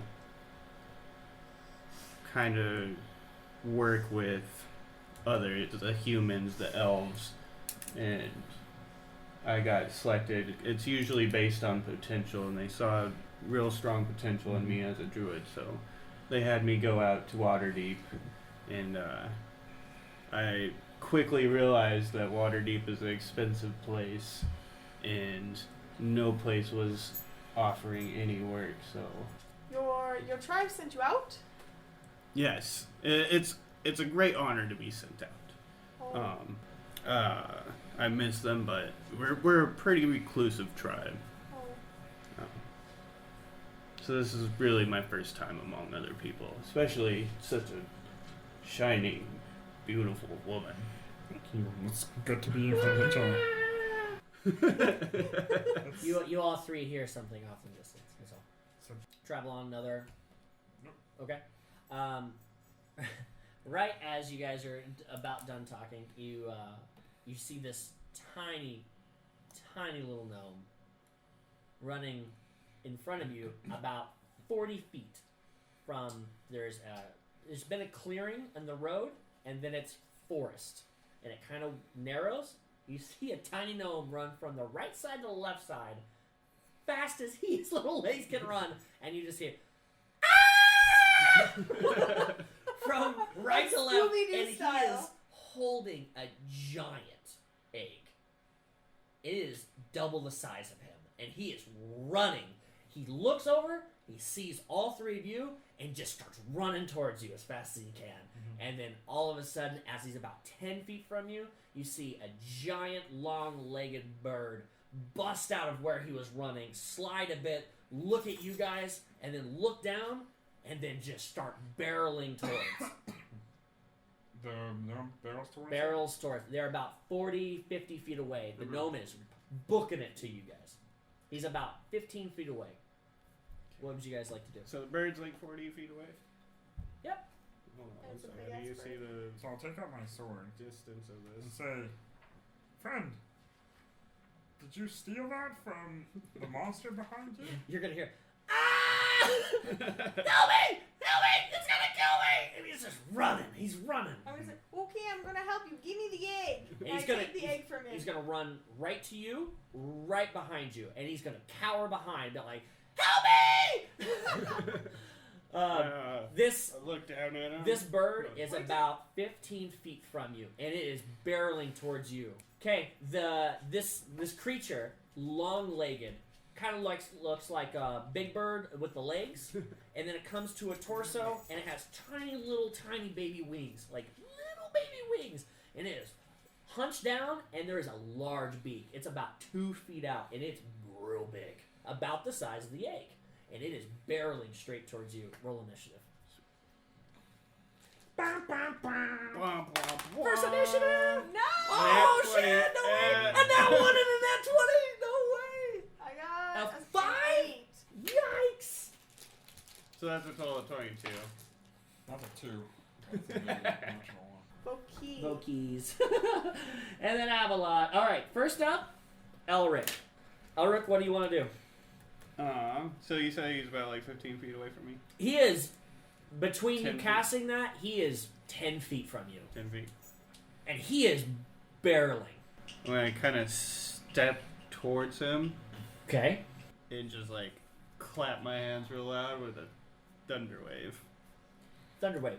Read me exactly what the Thunderwave does. Thunderwave is a 15-foot cube. Actually, no, I'm not going to do Thunderwave because these two are right next to me. Yeah, shoulder, you're all shoulder. close Okay, together. Yeah, I'm not That's- going to do You're Never fine. mind. It would suck. that. I am going to... Oh, that's it? Just another 20. I'm going to produce a flame and fire it at the bird. Okay. But very reluctantly. Roll to it's not a save, right? It's a No, roll to hit. It's a ranged Okay. spell attack. That's going to be 22. It hits. Roll damage. 5 fire damage. Nice. Okay. Next up is the bird. This is an axe beak, and it is 5 feet from you. And as you could produce this fiery flame, it just singes and hits it directly in its chest and just burns around its back. And the wings are just kind of a little on fire. But with its speed, it doesn't stop. It is running directly to you, and then it is going to try to attack underneath of you. It's going to try to hit him through you, underneath your legs. Let's see if he can.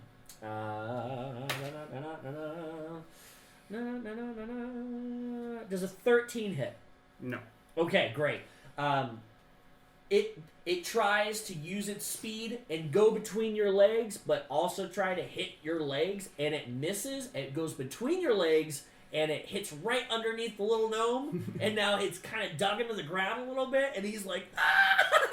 It's standing there with the egg, and he's gonna basically freak out. Voquis, you're up. What are you gonna do? Its beak is in the ground. His body, he is kind of riding it right now, like this, as it's underneath of him. The gnome or him. Him. And then the gnome is on the beak, like freaking out because the beak dug under the ground. I'm gonna try and grapple the gnome to get the egg. Roll Is that it. just strength? Yeah, it'll be a strength check. 17. You grapple the gnome. So now you have a gnome. Ah! He's So I screaming grapple in your the arms. gnome and say, "Take the egg." Okay. That's my action. That's my action. And so you're just gonna stand there, right? You're not gonna move.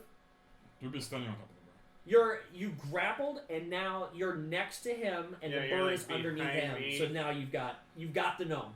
You have the ball. Well, I want to be off of the bird. Can I move to be Yeah, off of the absolutely. bird? You Yeah. can move. How much do you want to move away? You have a movement of like 30. You want to move 10, Yeah. 15 away? Yeah. Okay. You move 10, 15 feet away from the bird. Okay. I'm Yeah. Avalon. Move close to her and do an improvise from my action and take it away. To take the... Take the egg away or the gnome? Take the egg away from the gnome. Okay. Which would be a, This is awesome. be a strength You, check, right? I need you to roll strength. So let's do that first. Then I need you to roll strength. Would it be strength or athletics? Hmm? Strength or athletics? Athletics or strength?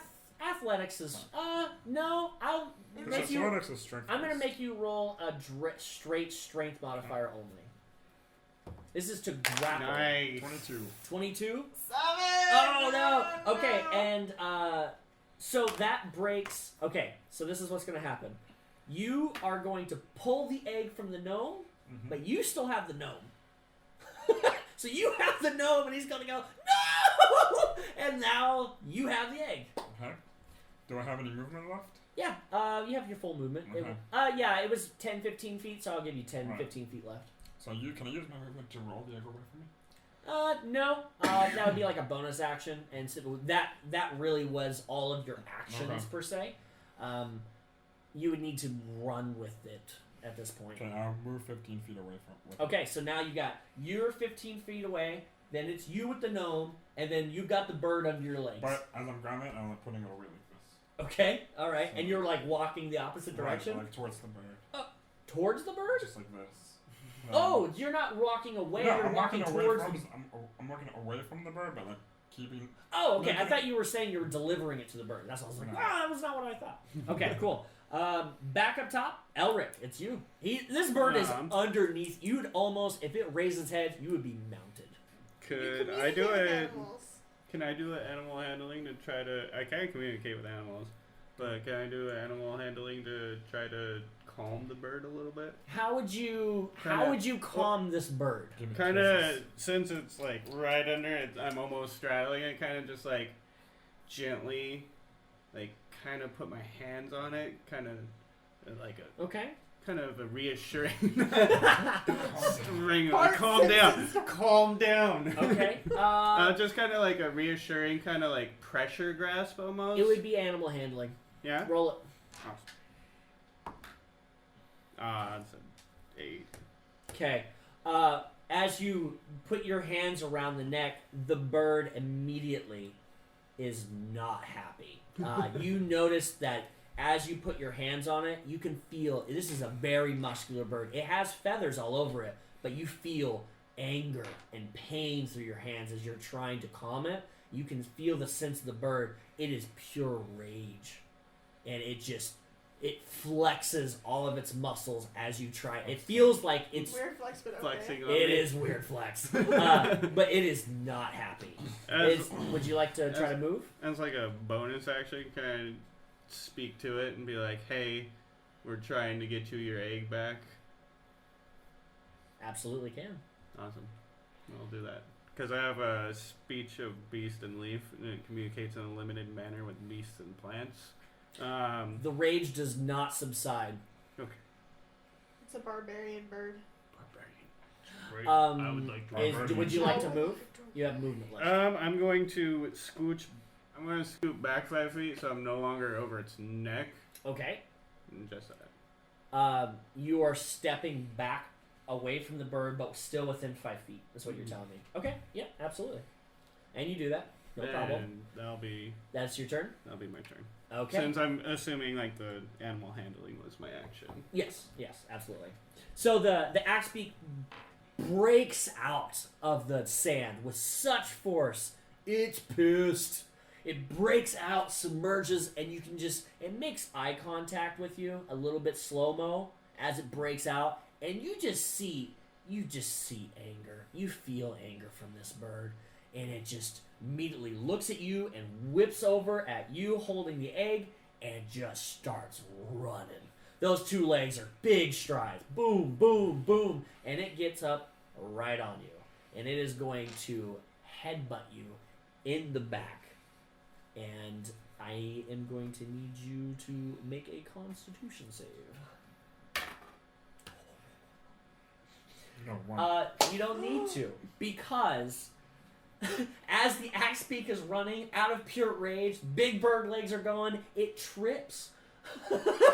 And immediately, face first in the ground, legs behind, slides. And that's it. It's about 5 feet behind you. It slid for a good 10 feet, but it was coming for you. But it is... it's hurting. It fell on its face. for the most part, and that is its turn. Voquis. Voquis. Voquis. There's no S. Voquis. There's no Voquis. S. Voquis. Now, You have an angry gnome inside of your arms. I want to keep the grapple. I have to. All right, really make keep the a grapple. strength roll. drop dice. Yes. 20. Okay, you keep nat 20 or soft 20. Soft 20. Okay, you keep you keep the gnome and you put him under your left arm, and his head's out here, and he's just wiggling. Ah! It's gonna kill me! And then. Why do you have me like this? Just let me go! It's gonna make a great omelet! What are you guys doing? So I just kind of like pat his head and be like, calm Don't down, touch it'll me! be okay. I just want the It'll omelet! be okay. It'll be okay. And what would you like to... Is that your action? You just want to just grapple him? Do you want to move? You still have movement. No, That's basically what no, I'm saying. you ruined it. You got greedy. No, I'm good where I am. No? Okay. Fantastic. So it is Avalot. I'm going to drop the egg in front of me Okay. and then step 30 feet away from this thing. Drop the, like... I'm just gonna swim. He's fine. Like, set it down on the ground without breaking. Set it down on the ground. Okay. And then back away. And you're just going to back away. Back Okay, away absolutely. from the bird. So Avalot puts down the egg, making eye contact with the bird, and the bird just is... It was rage, but now it's almost tearful as it sees you put the egg down and calm, and then you're backing away, putting your hands up. The bird immediately, all the feathers start to fluff down, and immediately just realize, like, okay. Elrick, it is your turn. I look over and see that the egg is on the ground, and the bird is getting up and looking a little less pissed off. Still hear the gnome. Ah, that's mine! He does not. Shut up. Should have punched him. Knockout.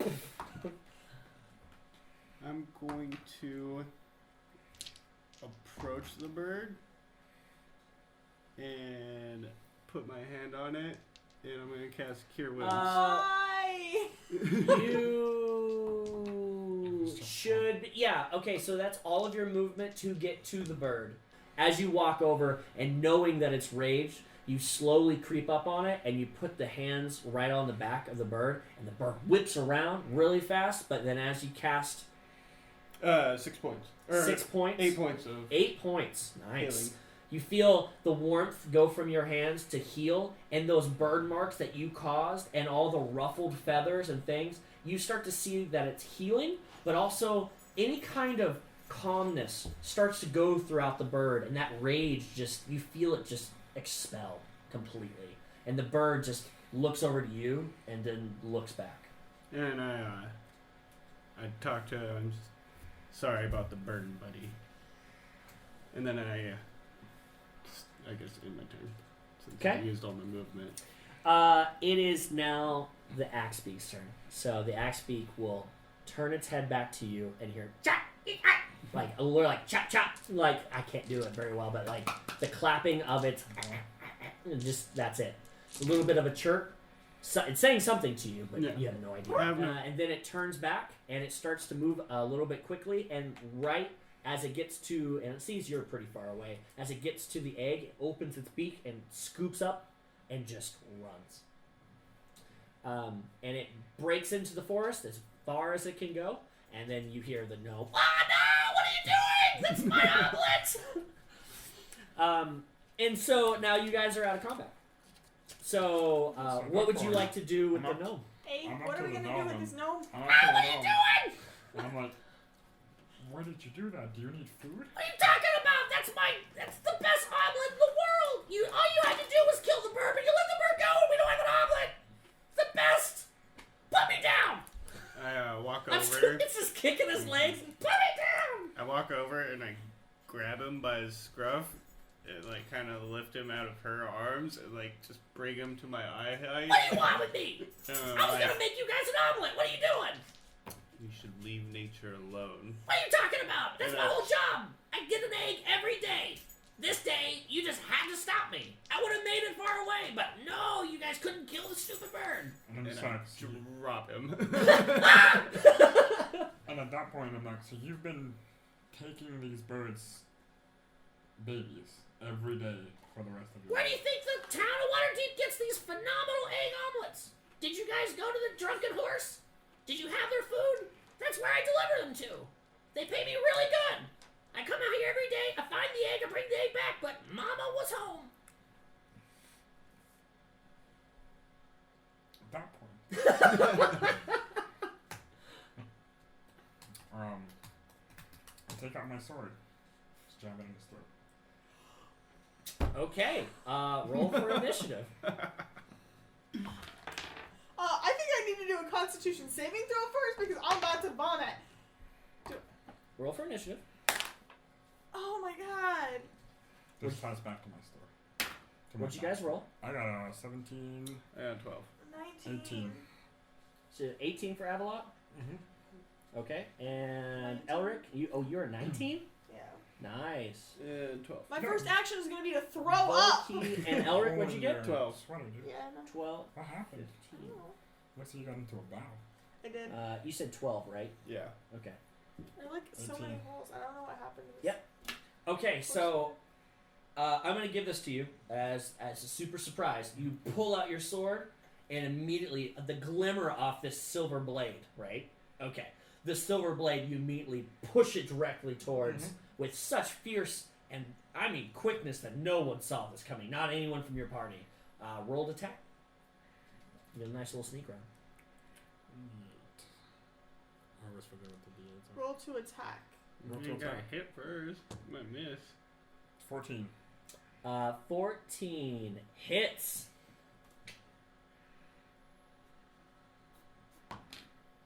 That's a D10. 6. That's a D10? D8's What is it then? This one. That is 10. 10 damage total? 10 damage. Oof. Alright, as you bring the sword directly aimed for his throat, he's able to dodge out of the way a little bit. With this nimbleness, it took you a while to get the sword too, and he's and dodges a little bit, but you cut deep into his shoulder, a very, very deep gouge. And he kind of gets stuck on your blade a little bit as it goes through. You can kind of just feel it stop. You cut down to the shoulder, and there's a big gaping wound. He's like, what are you doing? He's just screaming, and now he's in pain, and there's blood. You still alive? Yep. Voquis, Yeah. I'm going to puke. what do you do? Describe the. If you want to roll to see whether or not you puke, I would absolutely allow it Yeah, as a bonus action. I have to see if I puke first because... Oh, not 20. I don't puke. I don't puke. Nat 20? Yeah. Yeah, you for a nat 20 in this situation, you definitely feel sick, but strangely, you're somewhat getting used to this. This town, the way of life, these things, you don't like it, but you knew if you would have seen this a month ago, you would be puking. But Yeah. somehow you're coming a little bit used to it. Okay, so I'm going to use my Great Club and do non-lethal damage on you. Okay. Absolutely. Go ahead and roll to hit. 17. What's your AC? 18. Oh, there we go. hell? So you out of you stomach this and you see this happen, and out of the Constitution you bring the hilt of your, is it a great club? Great Club, yeah. You bring the hilt of the club, but with his with his cunning and agility, Just pull up he my shield. steps off to the side, and you just miss, and you just kind of tumble a bit. On that point, I just kind of look at you and I say, nothing gets to me more than a creature's children being taken with no remorse. With that, Avla, it is your turn. It's your Oh, it's actual my turn? Yep, it's your actual. You got a little bonus round there. Okay. Okay. Then I'll cast Cure Wounds on him and give him money and ask him to find another profession. Okay, go ahead and roll for Cure Wounds. And then I'll give him the 15 gold I just received. Did we receive that 15 gold? We did get a yeah, stipend. yeah, for Oh, we the received stipend. the 15 stipend already? I The wasn't 15 sure. gold should be more than enough for him to find a new profession. So as you get close to him. He is really skittish. You take because you remember the sword was kind of lodged in there. You take the sword out and you grab right where the wounds were, kind of aggressively. And with the light shining, the aura all throughout your body, you cast Cure Wounds, and the wound immediately begins to, and it goes all up, and he's freaking out. First, he was, your hit caused him to just scream in terror and then cry. Now it's his turn as he looks up at you, and all of a sudden you're getting gold out, and he just goes, I don't know what's wrong with you guys. This is horrible. Stop it. No, I don't want this. I'm going back home. And he's just going to run. Technically, if you wanted to take an opportunity attack, you totally could. That's up to your prerogative. No. He is running from you. Okay, he's going to run, and he is just confused, wiping tears away, and he is running back to Waterdeep.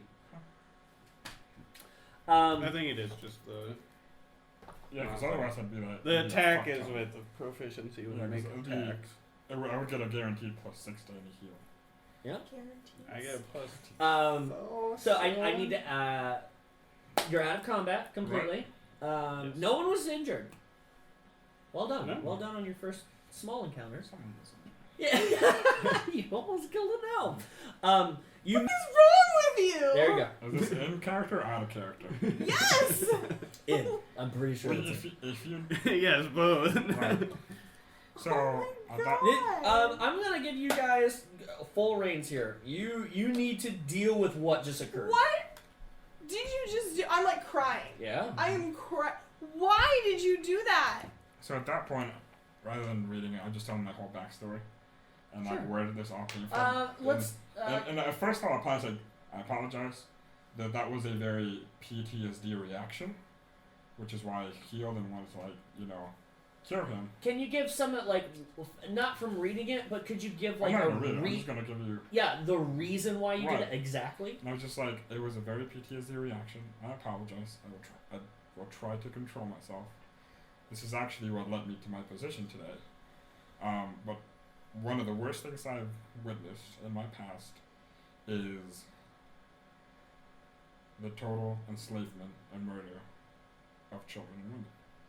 And then I'll tell them the story that in my past, I used to be, I'm a noble, as you know, and I used to be kind of like the head general of my house. And we were on a run to take out a gang that was terrorizing our kingdom, or our area.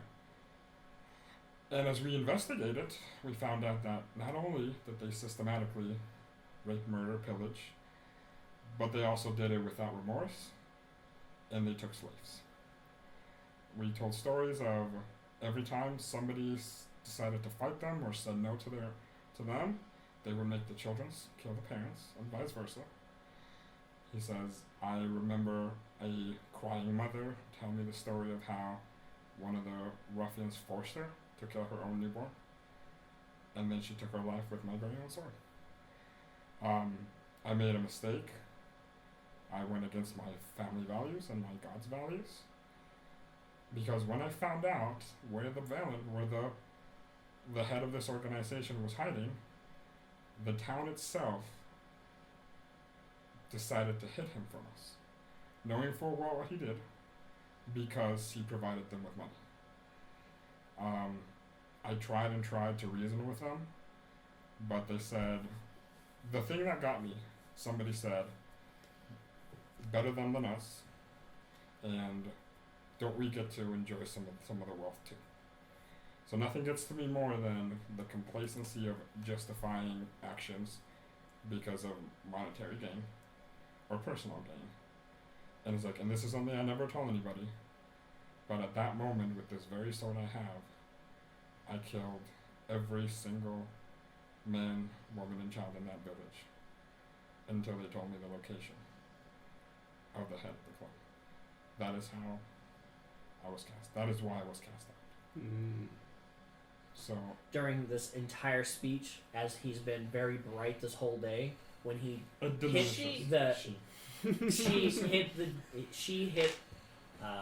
the gnome, it immediately began to darken instantly, and as she is speaking to you, it gets darker and darker and darker, and to the point where you don't see an aura anymore, as she is recollecting through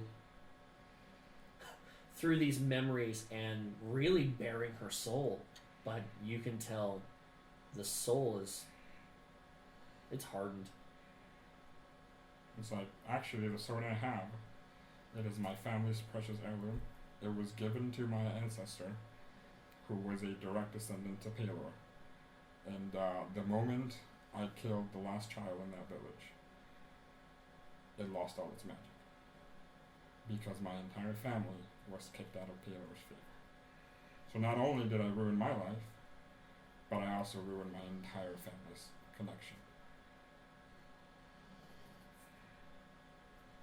Listen, bud. Super bummer. I was taken from my family, my tribe. And I was sold to the Underdark. And I had to escape and survive in the Underdark. You have to be better than those people. You have to take where you came from and make everything better. You cannot stoop to that level. That what I just saw here was fucking ridiculous. This is not what we're here to do. This is not the adventurer's thing. This is not our values. This shit is not gonna fly. If you do that again, I'm gonna take you right back to that Waterdeep, grappled, and turn you in. You get one pass because of your past. That's it. It's like, I understand. I'm sorry for what happened to you. I'm sorry that all that happened to you. I lived through what you saw. And I get that it's tough. But no more. I understand. And I'm sorry. But at the same time, within me, I'm just like, within me, I'm just like, you cannot understand the difference between one life and an entire, centuries of centuries of family, of my family. But you don't say this to me, No, right? this is to me, because it would be literally going back to the founder of my house, who was Pelor's son. As you're brandishing these words to her and just really trying to get your point across, is it emerald eyes? It's Azure mist? basically purple. Light Purple. Yeah. These Amaranth. purple eyes darken, and just you feel utter sadness looking into those eyes, and you're yelling, and you think to yourself, like, I don't know if these words are going in or if they're just bouncing off, but this person feels true regret and sadness, and you feel it. You feel just looking into these dark purple eyes, which they were shining before. Because we're talking, and not everyone in my family is an Aasimar. And I'm not telling you this, but later you'll find out that the whole platinum hair and eyes is like the tall tale sign of you got in our family, you got blessed by Pelor to be born with our founder's direct celestial bloodline. And that puts a huge responsibility on you, and to just for me to like destroy it. And not only did I lose my celestial power, every other member of my house that was also an Aasimar lost it. So from my perspective, internally, I'm just like, you cannot compare one life of suffering to the utter destruction of an entire century's worth of dynasty. But I don't say any of this. While you're doing this, what are you doing? How is Elrick? I keep saying real names. Elrick. Upon seeing, What has transpired for you since? upon seeing Avalon kind of shiv the gnome, Elric had kind of stepped back and just kind of watched. It's not his prerogative to intervene in humanoid relations, really. He kind of had his shield up and his staff kind of prepared if need be. You're just watching for the most part. But he was watching, and then when they started fighting, he got real uncomfortable and kind of feeling it was something that kind of needed to happen between them, just them two. Mm-hmm. He he wandered off into the woods 20, 25 feet, and he kind of just like started talking to the trees and Okay. looking for some can animals. I make a perception roll to see if I notice that he leaves? Absolutely. I don't. What is it? Perception is wisdom, right? 11. Yeah, with 11, you notice that. Yeah. And even while you're fighting, he's in your peripheral. He's not there anymore. Yeah. So now I'm just gonna be like, I'm gonna go find Elrick, Okay. and then I leave to go find you. You turn and you see him. He's literally 15 feet away, 2 hands on a tree, just doing something. So you just I'm kind of cock your head like, so I'm sobbing, and I go over to where you're talking to a tree, sit down on the ground, and just like hug your leg, Well, hello there.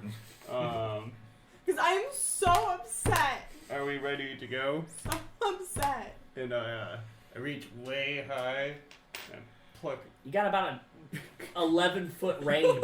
So I pluck. I don't know what kind of tree am I under. you're looking at just kind of like a willow, basically. Willow. I pluck a little seed pod Sure. and I bring it down Cangrejo. and I touch it with my finger and it sprouts a new. Instead of a sprouting like a flower or anything, it instead sprouts a miniature version of the tree that you're standing next to. Okay. I was just thinking that it'd like sprout like a little like. Yeah, it's- tiny. it's like, like- exactly what no, it I is, was yeah. thinking like a It's little. a perfect version, about 2 inches, 3 inches tall, Okay. of the exact tree. I can rock It's it. pretty awesome. And you I just touch hand that it down to and her. hand it to her and be like, "We ready to go?" I hold it, and I'm just like having my head against your leg and still sobbing. Like I'm not over it yet. Like I'm still. This is not what I thought I signed up for. This was not in the fine print. I wriggle my leg off of her. Like, we should really get going. We got a long ways to As you walk. wriggle away, like I don't even try to stand up. I just fall onto the ground, and now I'm in the dirt. I'm pathetic right now. Pathetic. There is, during all this commotion, you guys did not notice that there has been a cart driving kind of close. It's been coming from the direction of where you guys came from this entire time. It's driven by 2 bull oxen. It's about 50 feet from you. It's traveling slow. It's not even making that much noise. Both of the bulls just have, they're just mulling over a couple pieces of long grass and, you know. Is there someone And- driving? Yeah, there's a guy driving. There is a gentleman, a 30-year-old human, just doing that, and he notices over in the tree line this very large Firbolg with a smaller Firbolg crying sobbingly, and then you over in the road, and there's been like a tussle. There's probably and, blood on the ground. there is a little bit, but at his range he can't see that, and he's riding up, and then he just says, "Hey, you guys okay?" Do you guys call him back out to him? So yes, it was just a misunderstanding. Oh, I have those all the time. I know. Jimmy and Job here. We have all the misunderstandings all the time. And he smacks the asshole of the bulls, and the bull goes, you guys need some help? What are you guys doing out here? This is so far. So I'm going our way to the alchemist. Oh, I know that old coot. He's sell a lot of wares to him. You guys looking to buy something? I got some stuff. What kind of stuff? Oh, I got rations, axes, more axes, ammunition if that's your type of thing. Rope, tents, pickaxes. Did I say axes? Torches, some oil. You guys need anything? So I'm good. Maybe my traveling companions. I'm not even paying You attention. see on the back, he's got a heavy crossbow, short kind of humanoid. The crossbow is huge on his back comparatively to him. He's just looking to sell some of his wares. He's just a traveling merchant, than what you could tell. Would you roll a perception check for me, please, and you as well? Or for the tree? Feeling super awkward. 11. 11? 14. 14. With a 14, you notice that there's something shiny in the back of his wagon, and it perks your interest. Feeling super awkward and a little distracted by the shiny thing as I'm lumbering out. I hit my head on a branch. And I'm like, oh. Watch out over there! Sir. You're a little taller than that branch there. And I like that. I He's lumber over and I'm like, what is that there in the bag? And I'm What are you looking at my axes? I got a lot of axes back here. Look at this. You want a pickaxe? no, that real shiny one. This. Yeah. 1 gold. But what is it? But No, I didn't say anything. That was out of character. 1 gold. 1 gold? Yeah. Hell of a deal. And I kind of flick it and do a He little catches flick. it. It puts it in his teeth and tries to bite it. All right. It puts it, takes it, and tosses you a. It's a pot. It's about yay big. It has fake gold all around it with a semi-ornate design, very simple, and the inside not made with gold. It's got a little bit of dirt in it. It's just a glimmer of the gold shining is what it got in. The fake gold. The fake gold. Yep. He goes, that's a fine piece of pottery right there. You'll put it to pretty good use, I'm sure. Maybe give it to your grandma. That's real gold. You got a hell of a deal right there. That's really nice. Well, if everything's good, I'm just gonna get on down the road. Come on, Jim Jump.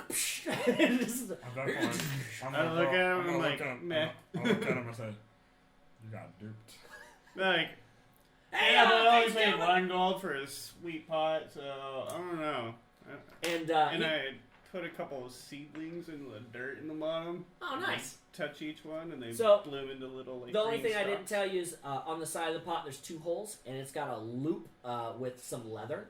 It's meant to be basically worn, and that's what it looks like. It's not a big mouth open pot. It's large, and then it kind of looks like a weird version of a potion where it comes Okay. a little bit smaller. So Bottleneck. yeah, it's got a bit of a bottleneck. So it's a rounder at the bottom, just full of black dirt that you can see, and then you put a couple in there so you can put it wherever you want. He is going to turn around to you, and he hasn't gone, but like 2 feet. He goes, "Little missus," and he's going to toss a little trinket to you. Oh. Just for you to keep on smiling. And Can I make a constitution throw to see if I can pull myself together? I mean, you're there. You're sobbing, but absolutely you can. Yeah. I already said low in my head, so Okay, if it's 10. Yeah, exactly. right in the middle. I roll a 1. you Snot do. is just down my face. I'm like choking on my mucus. Your ears are down. You are snotty, but you realize that even in the sharing of situations, and even though you're really mad at the situation as a whole, you try to sympathize. And so knowing that you're getting used to this harder life than you've never experienced before, you're starting to get used to the fact that not everyone's like you. And that if you want to make things work, you breathe in, and then you let a big breath out, and with that, you calm yourself. Fart a little. A little bit of a fart. And so, do you try to grab this trinket? Yeah. That's okay. Great. You grab it, and it's just a little whittling. It's small whittling. It's about the size of like a piece of chess, and it's just a little bowl. It's a whittled wooden bowl of one of the oxen. It's just a bowl with a little squirrely tail on it, and it's got a Oh, piece. so it looks like the oxen. It looks like the oxen that he's driving. Thank you so much! I instantly feel better. And then, he just keeps on going down the road. With that, it is time to close out episode 1. Yay! Okay. Yay! Well, thank you guys. Slam that I mean, like button in the bottom. let's put it Rate, comment, and subscribe. Screams. And that is the end of episode 0. Thank you so much for enduring the fact that there was just one microphone in the center of the table, as the next episode's quality will only get better now that we have better equipment. Now that the adventurers have proven themselves worthy of joining Haven, they have been sent on their first quest, and already things are getting heated between them and the quest itself. Episode 1 comes out as soon, so stay tuned. Till next time, adventurers.